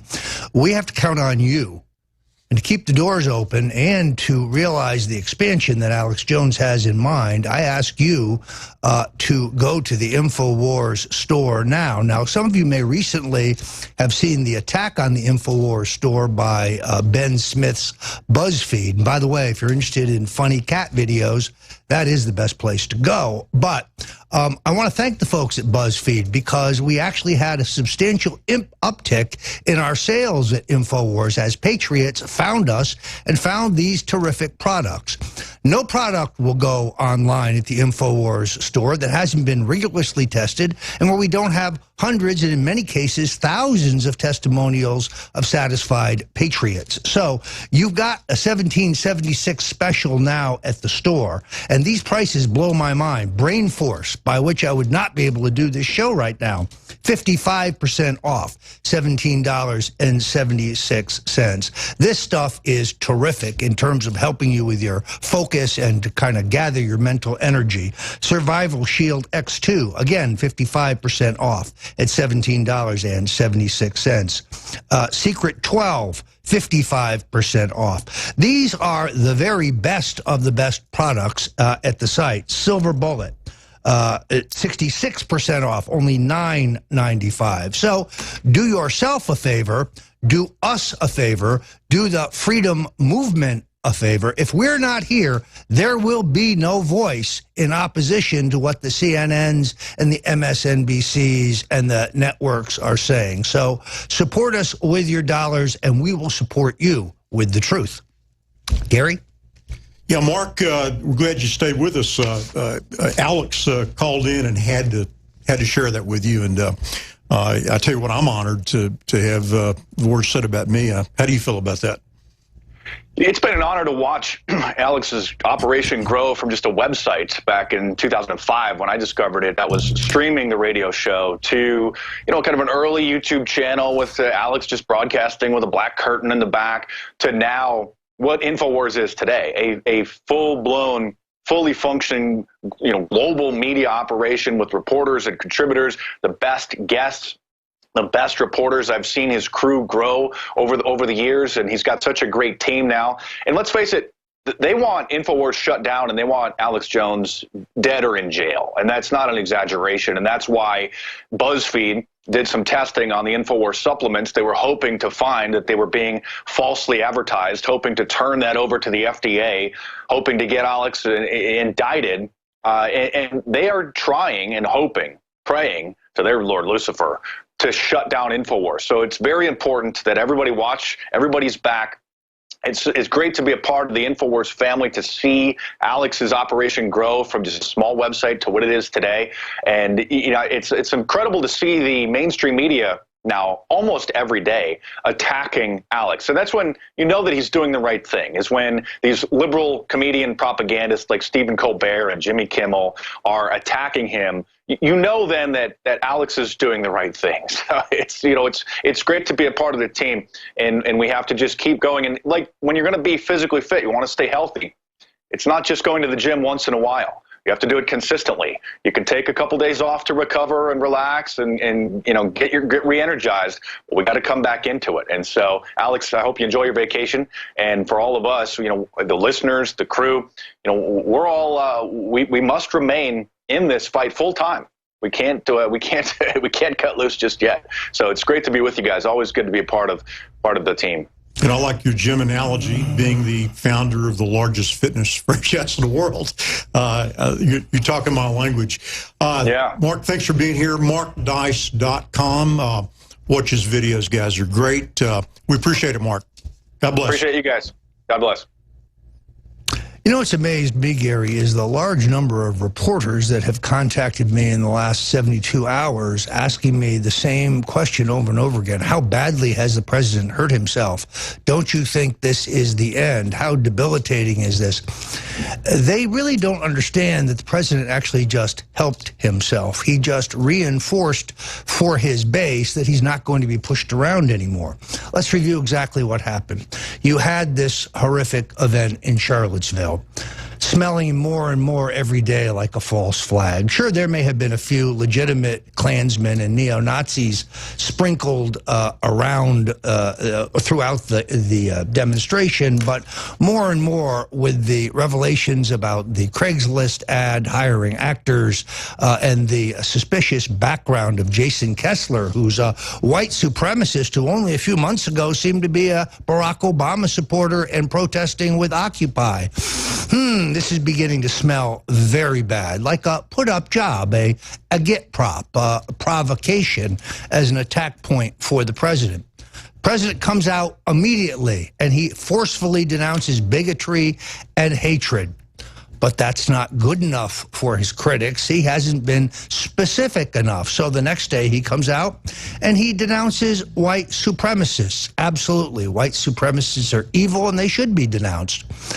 But then when he goes one step further and tells an eternal truth that hate and violence and bigotry are wrong on the left or the right, and that Black Lives Matters has vicious thugs who are perpetrating violence, well, then all of a sudden, all hell is broken loose, and the president is a racist. This is a part and parcel of this simple fact. The president will never please his critics. Nothing he says will be good enough. But the Trump world, Trump America, the people who voted for him, they are stronger now for the president than they have ever been. It is reflected in every poll where if you look at those who voted for Hillary Clinton, she's actually lost strength. Many of her voters say they wouldn't do it again, whereas Donald Trump's intensity among Republican primary voters, among Republican voters, higher than it has ever been, higher even than in the closing days of the campaign. Has the president been hurt, Gary? Absolutely not. The president is stronger than ever, and he's ready for the struggle. You know, Roger, those are great words. It's interesting. It's like he wants to be liked, and you know him quite well. I really would encourage him to realize that he ain't going to be liked by these people. So just go ahead and embrace that. Just be a truth teller and be bold. Do you think he's going to finally just throw his hands up and just do and say what he needs to say without trying to have people around him that may, garner him some acceptance? Yeah, it's very hard for people who have not spent any time with him to understand him. He really is an easygoing, good guy. He's funny. He's fun to be with. He uses self-deprecating humor. This is not a guy who's intense. This is a guy who it's great to hang out with. And yeah, in the beginning, he reached out to Al Gore. He reached out to the Reverend Al Sharpton. He posited that maybe Hillary shouldn't be prosecuted for her many crimes. He put out the olive branch. What did he get? He got the olive branch slapped out of his hands. I think, unfortunately, he's going to have to learn the hard way. I think now at this point, he has learned the hard way. His opponents are intractable. They will never give up until they drive him from office. They are not going to drive him from office because we aren't going to allow it. Good afternoon and welcome to Alex Jones in InfoWars. Sitting in for Alex today, Gary Haven and Roger Stone. We've had a great program today, haven't we, Roger? Excellent, excellent. Great to be here. I echo what Alex says. If there's any guys I want to be in the bunker with, it's you guys. And I tell you what, we may be in a bunker if this thing continues to heat up. What we've been talking about today is this event this last Saturday, which was a terrible tragedy for the young woman, but how much more to it than the fake media has talked about.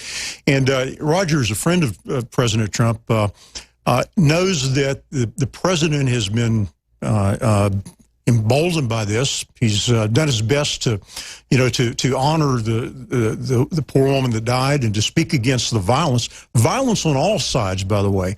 And for that, he's taken great criticism. And all those of us that still have the ability to think critically, Roger, I would say that that substance has been sacrificed on the altar of symbolism. And we're now in a situation where anything meaningful is just thrown over symbolism and cast away. We're not able to have an intelligent conversation about the real events. We're being shouted down. The president's being shouted down.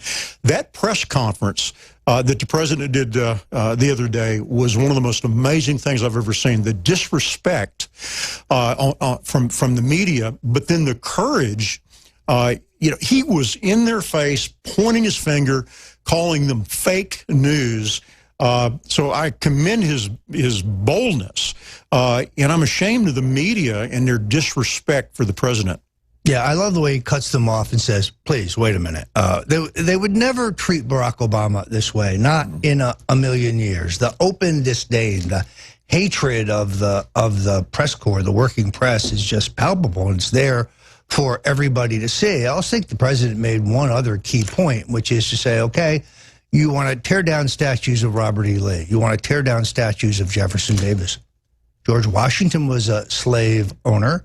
What about the memorials and statues of him? Would we tear those down also To which one of the leading Black Lives Matters radicals said immediately, yes, absolutely.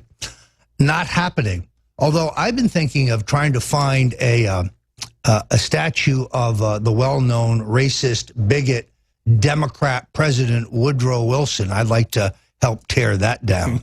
This is an absurdity. This is political correctness run amok, and Donald Trump's had enough. He's fed up with it. I really think he has re-energized his base, and the fault lines here are clear. They're trying to make this another John McCain situation or another Mexico is importing their rapists. That's when they all said, Trump is done. He's finished. He's going to crash. No, on the contrary. The president, in my opinion, Gary, will only emerge stronger. You know, Roger, I hope you're right. My concern is that they, being the leftists, the purveyors of chaos, have had a hell of a week. I mean, they dominated the media, and all of the nighttime comedians have gone after Trump over, as you said, a lack of a couple of words.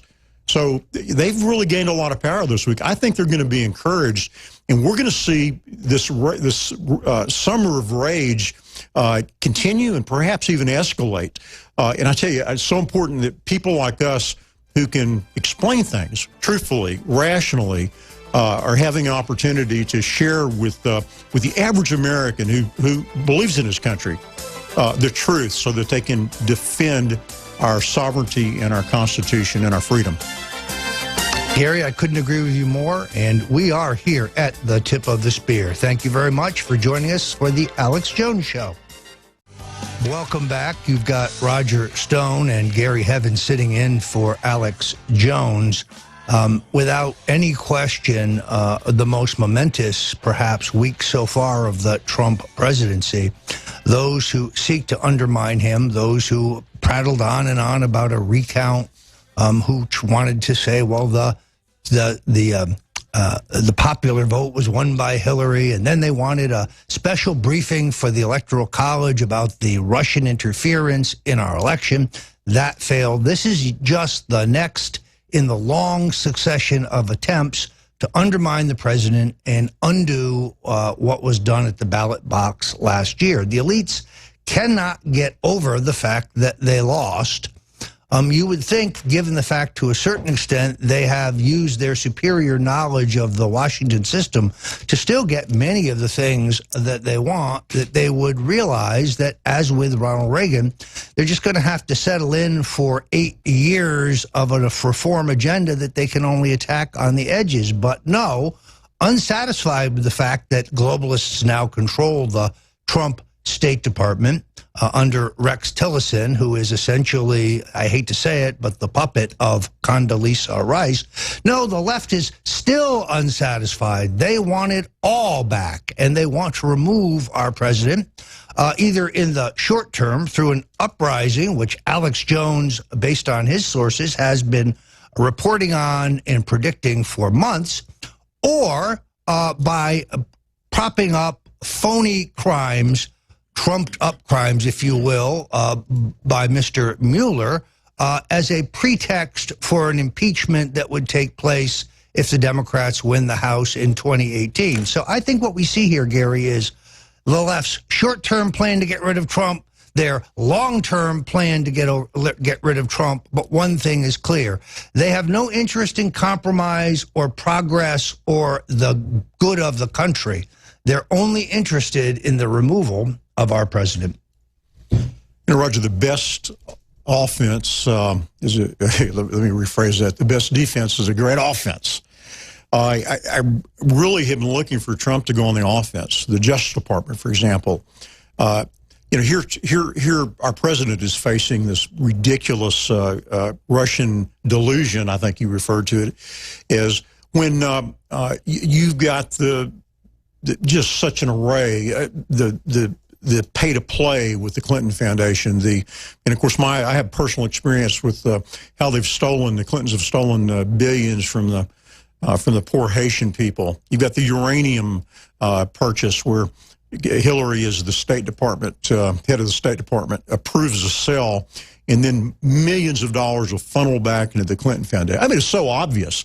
I'm frustrated, and I'm hoping that the Justice Department will finally get busy, and they can overwhelm the news cycle with all of the appropriate charges that this Russian collusion thing will be appropriated to the level it should be, which is nonsense. Do you think that we're going to see a Justice Department begin to do its job in this country?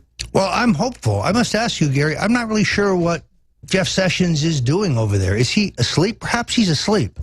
We have now from the FISA court absolute proof that the Obama administration illegally, unconstitutionally surveilled at least 30,000 Americans. Clapper, Brennan, Rice, Jarrett, Obama. Where are the indictments?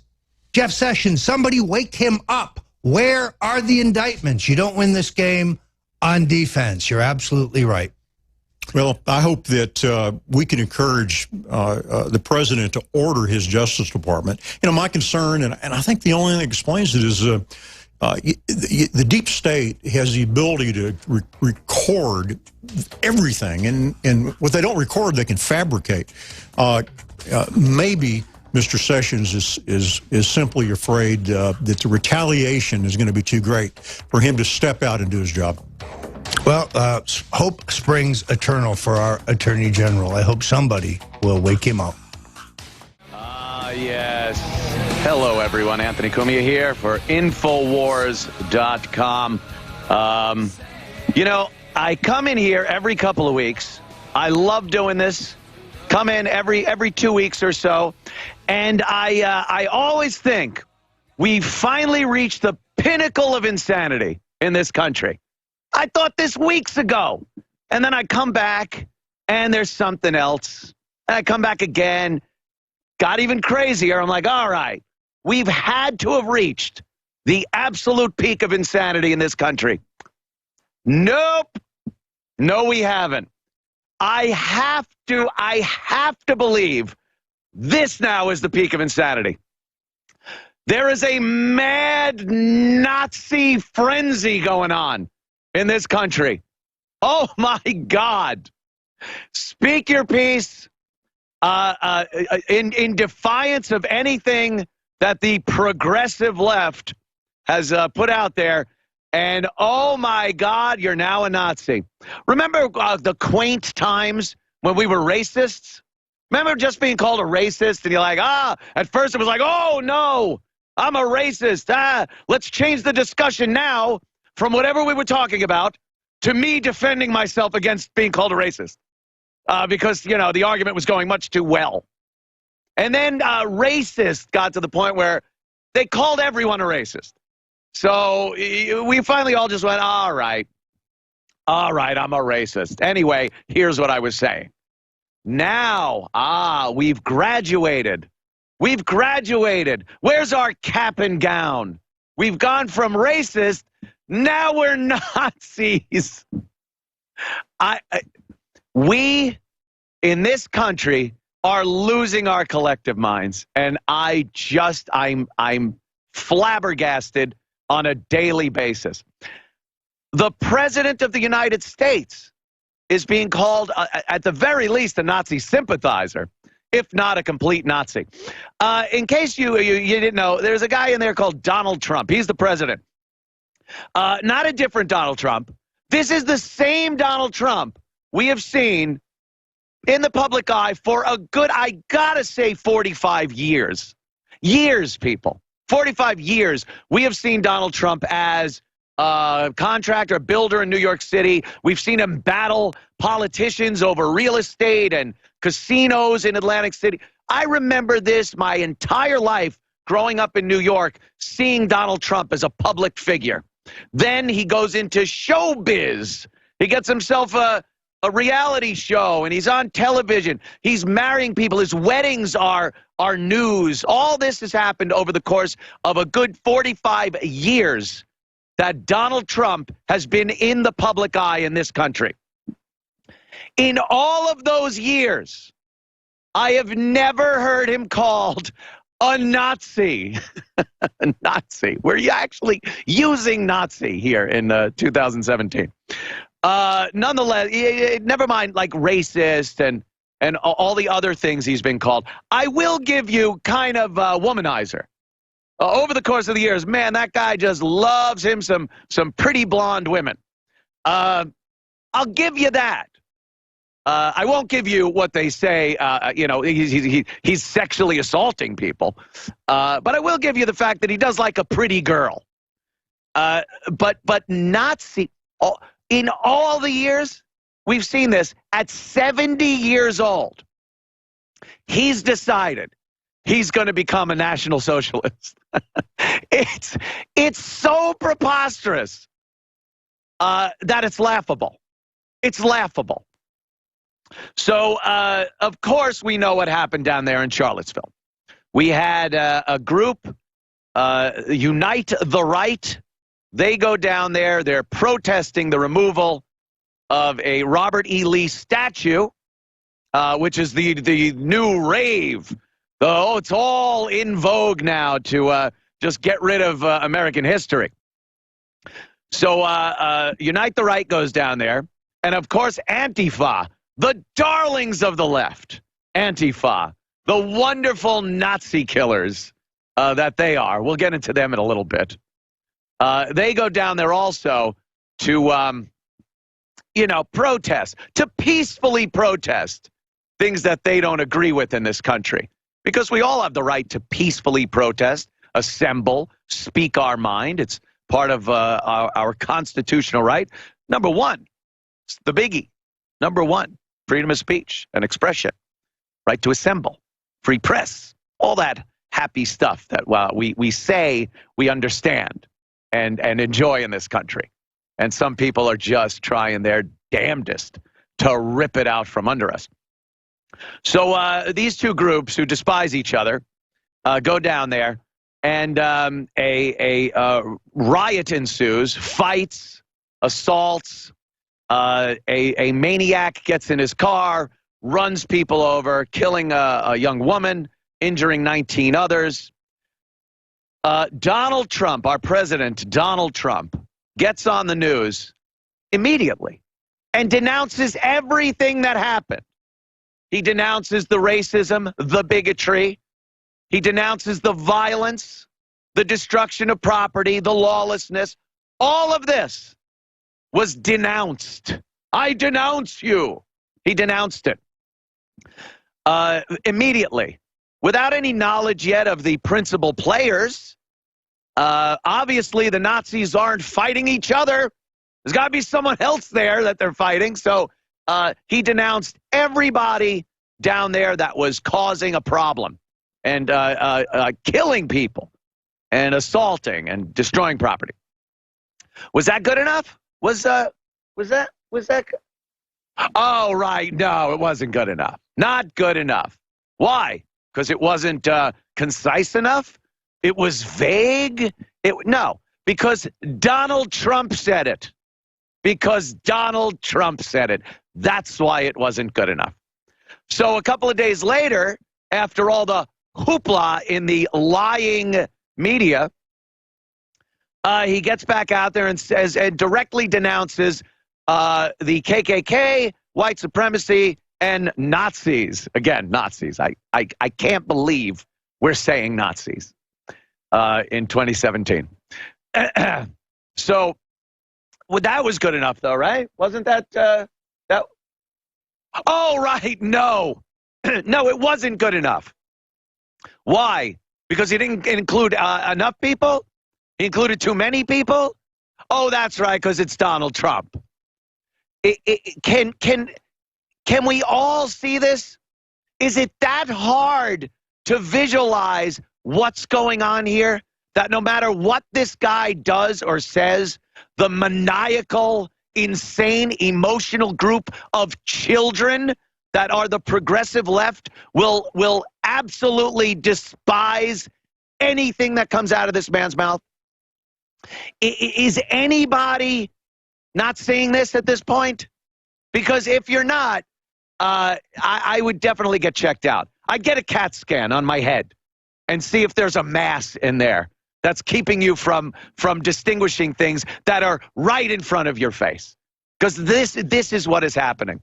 And then you go to the lying news in their subsequent broadcast to his denouncing these groups, and they actually say he never denounced them. They actually say that he supports white supremacy and the Klan, the KKK. What is this? The 30s? A couple of rednecks with the stars and bars on their shirt, and then guys waving swastika flags. Let me tell you something. I don't think I've seen one of these guys on a soapbox in a town or a city extolling the amazing National Socialism. Little pamphlets. Hi, have I told you about National Socialism? Well, let me tell you how it would work here in our society and how it would better everyone's life. Here, take a pamphlet. National Socialism was first, like those, that would be a Nazi. An idiot waving a swastika flag at another idiot waving a hammer and sickle flag are not Nazis and communists. They're idiots. And they're just there to fight each other. They're cosplaying. It's like Comic-Con. It's Comic-Con. That's what it is, Comic-Con. They're dressing in costumes and battling each other because they watched Braveheart. And they want to battle each other with sticks. These are, and the media is getting so carried away with it and telling people that we have a problem in this country with Nazis. I'll tell you the hardest time I ever had with Nazis in the United States. Playing Castle Wolfenstein. It's one of my favorite video games. Oh, those Nazis are crazy in that game. Crazy! But they're on my computer. It's a video game. Out in real life, I haven't seen many Nazis. And I haven't seen really many problems with real, I'm talking real Nazis. Not crazy people waving different flags and calling themselves Nazis or communists, Antifa, alt-right, whatever labels you want to put on these people that are committing assaults, violence, destruction of property. I don't care what you want to label them, as long as you know what they really are. Morons. Morons that are putting giant distractions in the way of advancing what we're doing or trying to do here in the United States of America. Getting people jobs, making our borders secure, keeping people safe from terrorism, internal or external. But the media, they run on a crazy Nazi frenzy. We'll be back in a matter of moments. Don't you go anywhere. Anthony Cumia in at Infowars.com.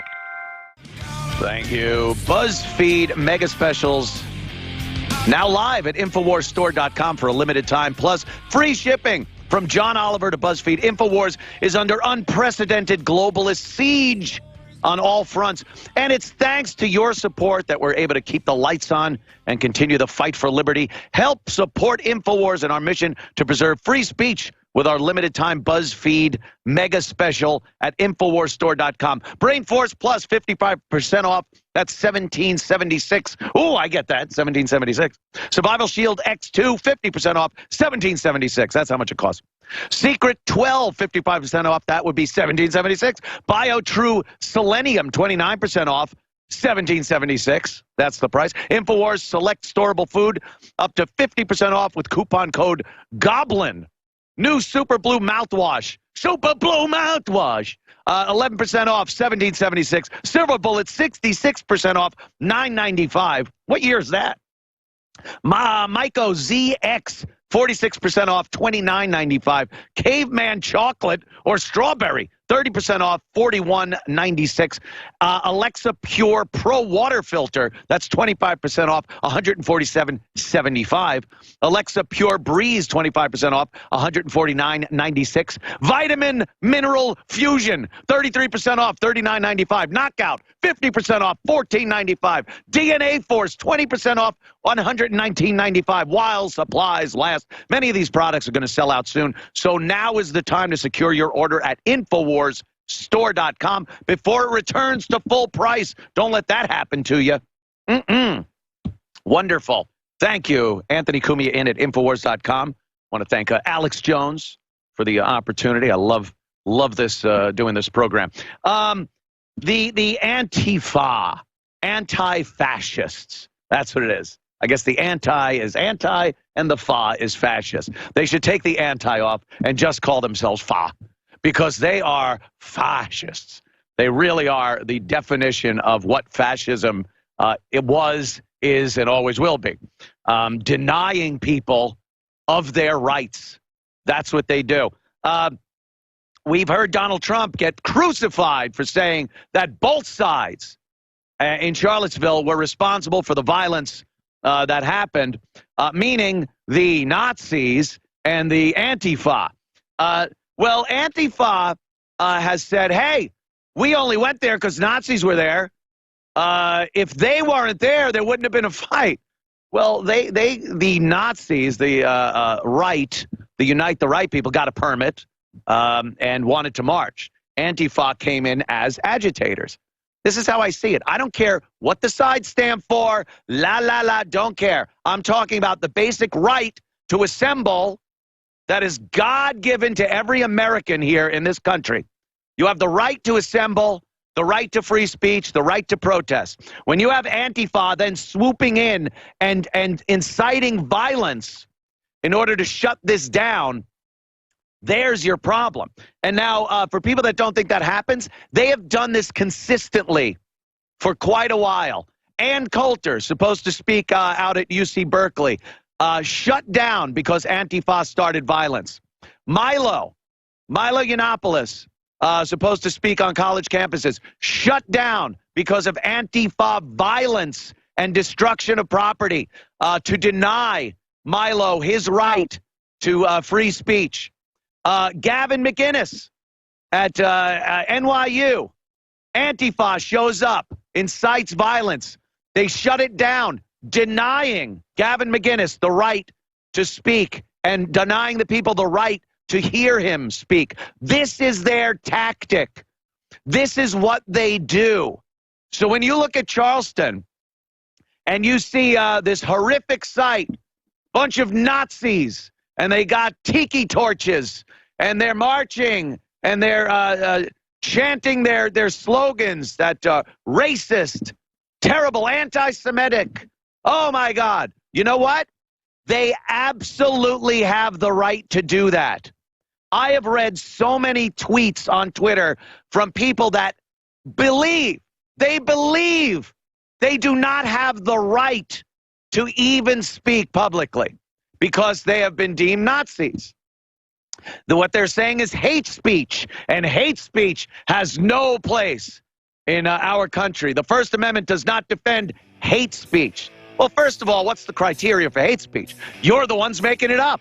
You could call anything hate speech and then swoop in and deny people the right that they are given by God Almighty.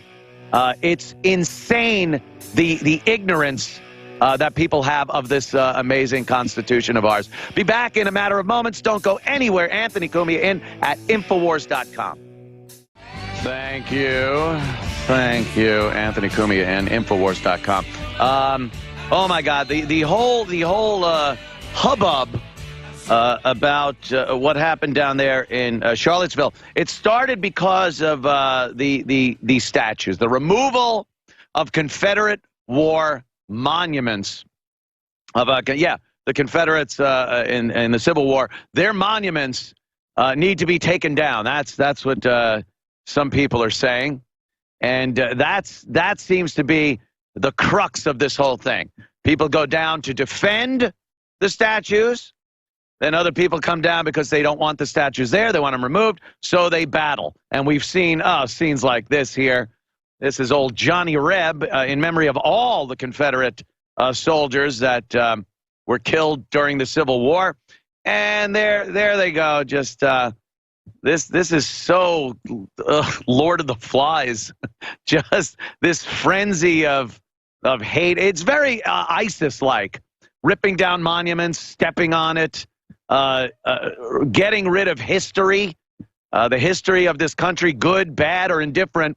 It is the history of this country, and monuments are there to commemorate, not necessarily glorify, but to remind us, a constant reminder of things we went through during our history to get where we are right now. And I honestly believe these commemorations are very important to this country.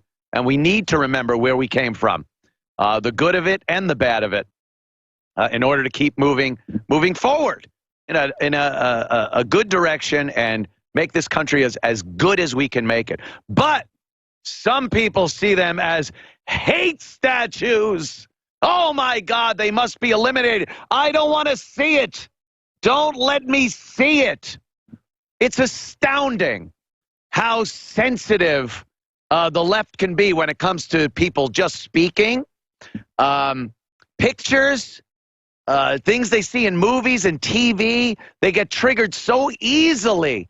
And these monuments, you look at it, all of a sudden I'm walking in Washington, D.C., I turn my head, oh my God, take it away. They lose their minds and need them removed from their sight. Is that a good thing? Does that make sense? I submit to you, no. I think it's mental. I think it's crazy. There is now, these are a few stories I found today alone, just in a few minutes, because the frenzy is on. The frenzy is on.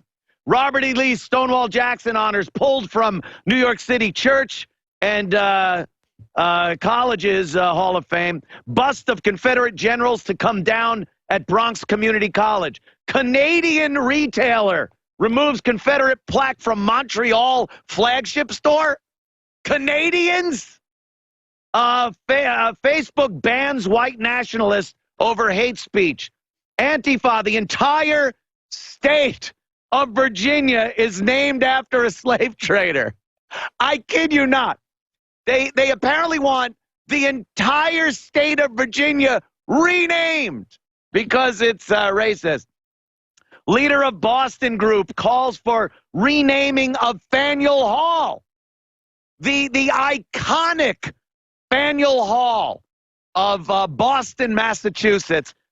They want that renamed now because I guess Faneuil was some type of racist or slave trader or what have you back in the 1700s. So now, in 2017, we have to change the name. Apple denounces neo-Nazi as Spotify bans white power tracks. De Blasio, that's our lovely mayor here in New York, plans to take down New York City's hate symbols.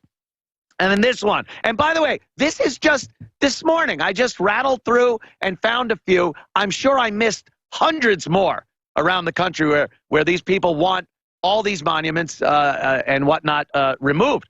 Hamilton star, you know that amazing Broadway musical, Hamilton, about Alexander Hamilton? You know, played by black people. I swear to you, I wouldn't kid. It's astounding. We hear no cries of cultural appropriation when that happens. But if a girl wears hoop earrings, apparently she might as well be a slave owner. Actor Leslie Odom Jr. says public statues should not be erected to inspire. They should be erected to inspire us, to teach us and give us hope. But if they no longer do so, communities can decide that they don't want them anymore. Communities can decide?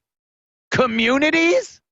Or a few hundred rabble-rousers that want their way or no way?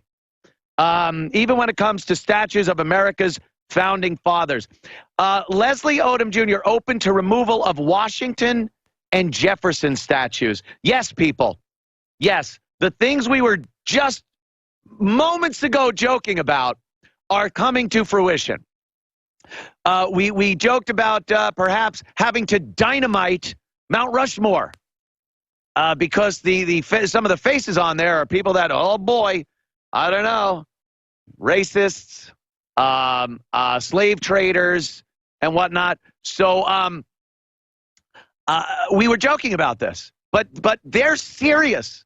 They're absolutely serious about eliminating any sign of the people that built this country, that came up with the rules and laws that we call the Constitution, the protection of our rights. All those people were so evil that we need to remove every indication that they ever existed.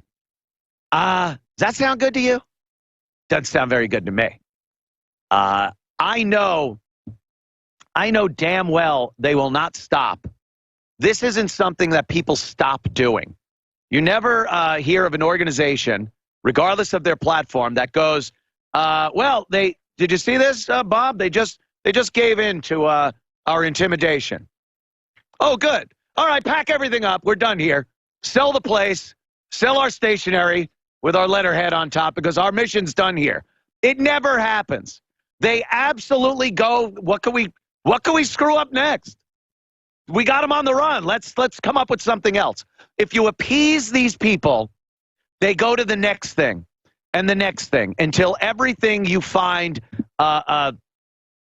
you cherish is gone. And then you go, what happened? What happened to everything? They will not stop. These statues, it's a symptom. It's a symptom of the hatred of our society and what made this country great. A sense of pride in our nation, morality, ethics, family, all the things that made this country amazing over the course of the 200 and some odd years that we've been here, are bad now and need to be removed. It's gotten insane. So I came up with a few things last night, I think, that was that I think are appropriate. There's a statue. There are a few monuments in this country, as we speak, monuments in this country to a man that was directly responsible for killing 268 American soldiers. And there are statues and monuments to this man in this country, and no one is trying to have that taken down. And I'm not talking Confederate soldiers. I'm talking statues and monuments to a man that was directly responsible for killing 268 American soldiers. And you can find monuments to this man. His name, Sitting Bull. Tatanka. Sitting Bull. You might remember him. He was responsible for the Little Bighorn battle with George Armstrong Custer. Custer's last stand wiped out 268 men, including the old general himself. We were at war with the Indian Nation, just like people say we were at war with the Confederates. Why do we have his statue? Why do we have Confederate statues? We were at war with the Indians. During a battle, American soldiers were killed by this man we were at war with. Why then is there a statue of Sitting Bull? A guy that fought America. There it is. There is Tatanka, Sitting Bull. And there are amazing carvings of his face on mountainsides and whatnot. And no one clamoring to have that taken down. No one clamoring. Why? Oh, why am I asking why? Of course I know why. Stop. Because he's not white. That must be it. It's the only thing I can think of.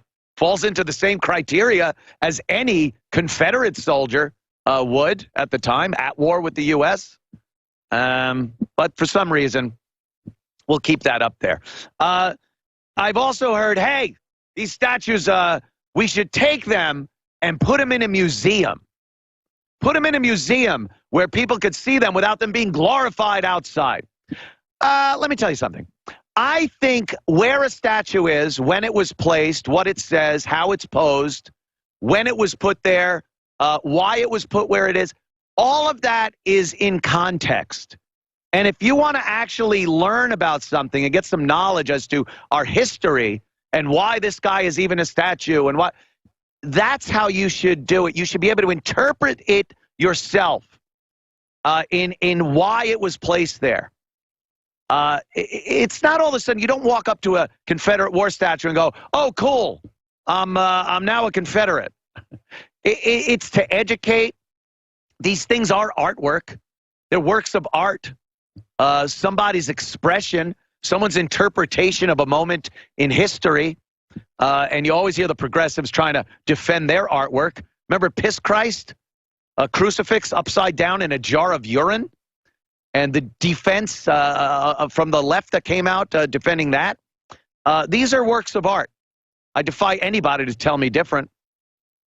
And put them in a museum. Why? So they could then be put in the context.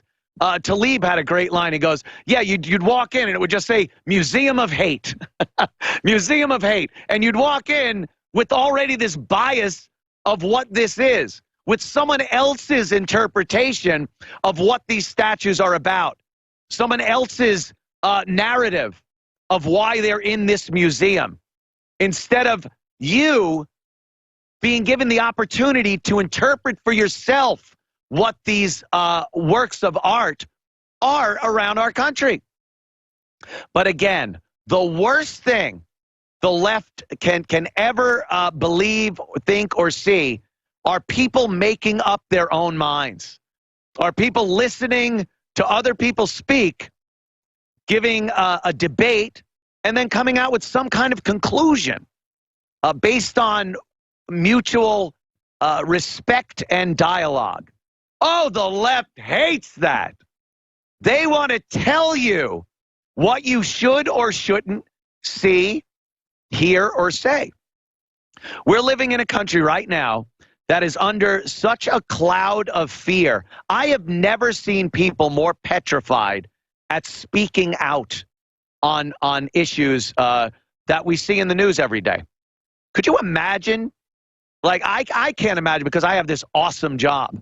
But I can't imagine going to an office, sitting with my colleagues, and not being able to discuss my point of view on things like Charlottesville, things like the statues being taken down, Trump's policies, immigration. Imagine all day you got to keep that bottled up because you're afraid someone's going to hear you and run to HR, and now you're fired because of your ideology? Anthony, that can't possibly happen. We live in America.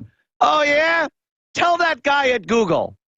Tell that gentleman that decided he was going to put his thoughts to paper, virtual paper, mind you. It is 2017. We don't have flying cars, but we do have virtual paper. Put his thoughts to paper and say, hey, in my experience in this job, I have found this to be true of men and women in my occupation. Here's my opinion, written down. I hope you enjoy it. Next thing we see, he's got the box with his plant and his nameplate, and he's like, what? I was just explaining. I have a job in this industry. I think I'm qualified to have an opinion about, yep, you are sexist. You are obsolete. We have ventured so far into the twilight zone, I don't know if there's any way back. Like I said, I enjoy the hell out of coming here on a bi-weekly basis to rant and rave. But every time I come back, it's gotten crazier. It's just gotten crazier. So where does it end? Is there a light at the end of the tunnel? I thought with the election of Donald Trump, we would start seeing that pendulum swing back. But the progressives, I love that word, progressives. It's as if we're progressing. If it's such great wordplay. They progress things. They're progressive, open to different ideology. Really? Are you?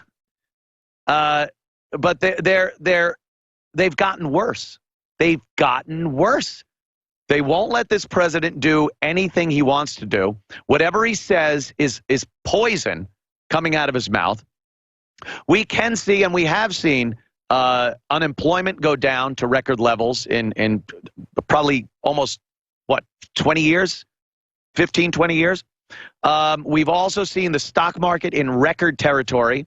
We've seen people confident in small businesses, hiring people. There is an element of pride coming back. We saw what he did in North Korea. Why isn't the news talking about that? When they were all over Donald Trump about his tough talk to Kim Jong-un, we heard, this is terrible. It's going to get us into a war. Why would a president talk like this? And Kim Jong-un actually comes out and tells everyone, hey, yeah, I'm not going to do that whole Guam thing. Yeah, I'm going to kind of lay off on that. What do you think did that? The policies of decades of appeasing this maniac with money? No. Tough talk, pride in nation, strength in your nation. And you won't hear a peep from the media giving anything to Donald Trump about, him standing down on that whole issue. It's so obvious. I'm dumbfounded when people don't see it. They're staring right at it. They have sight, yet they do not see. Anthony Cumia, Infowars.com. We'll be right back. Don't go anywhere. Oh, thank you. Get the all-new Super Blue fluoride-free mouthwash for one-time low price of $17.76. Introducing Super Blue fluoride-free mouthwash by InfoWars Life. This amazing mouthwash features natural oils and ingredients used since Aboriginal and biblical times to supercharge good oral health and minty fresh breath. Instead of containing fluoride, Super Blue fluoride-free mouthwash is loaded with the good halogen iodine and an array of other beneficial compounds that have been hand-selected for their oral health benefits. This is a groundbreaking fluoride-free formula. This will sell out. We don't know when we'll have more in stock, but I want you to be sure you get some and use it. A clean mouth, very important to staying healthy and happy. Yeah. Super Blue fluoride-free mouthwash contains natural ingredients such as xylitol, nanosilver, iodine, and peppermint oil. Pair it with our Super Blue fluoride-free toothpaste and antimicrobial power toothbrush for the ultimate in mouth protection. We're introducing it today at a special low price of $17.76. Buy yours today. Thank you. Nice clean mouth. Dirty stuff coming out of it. Dirty words coming out of it, but at least it's minty fresh. Oh, my goodness. Something's happening today. Quickly. Radio personality suspended without pay amid controversy. A radio personality from WHLM, he went to the rally down there in Charlottesville and posted a video of neo-Nazis marching with tiki torches. And apparently on his Twitter page, he supported the alt-right, so he got fired. Well, he's suspended. By the way, I've been in broadcasting so many years. Let me fill you in on a little secret. Suspension means fired, so fired. We're going to suspend him until the internal investigation, when we will deem if they're already going, oh, pack your bags. So fired. So this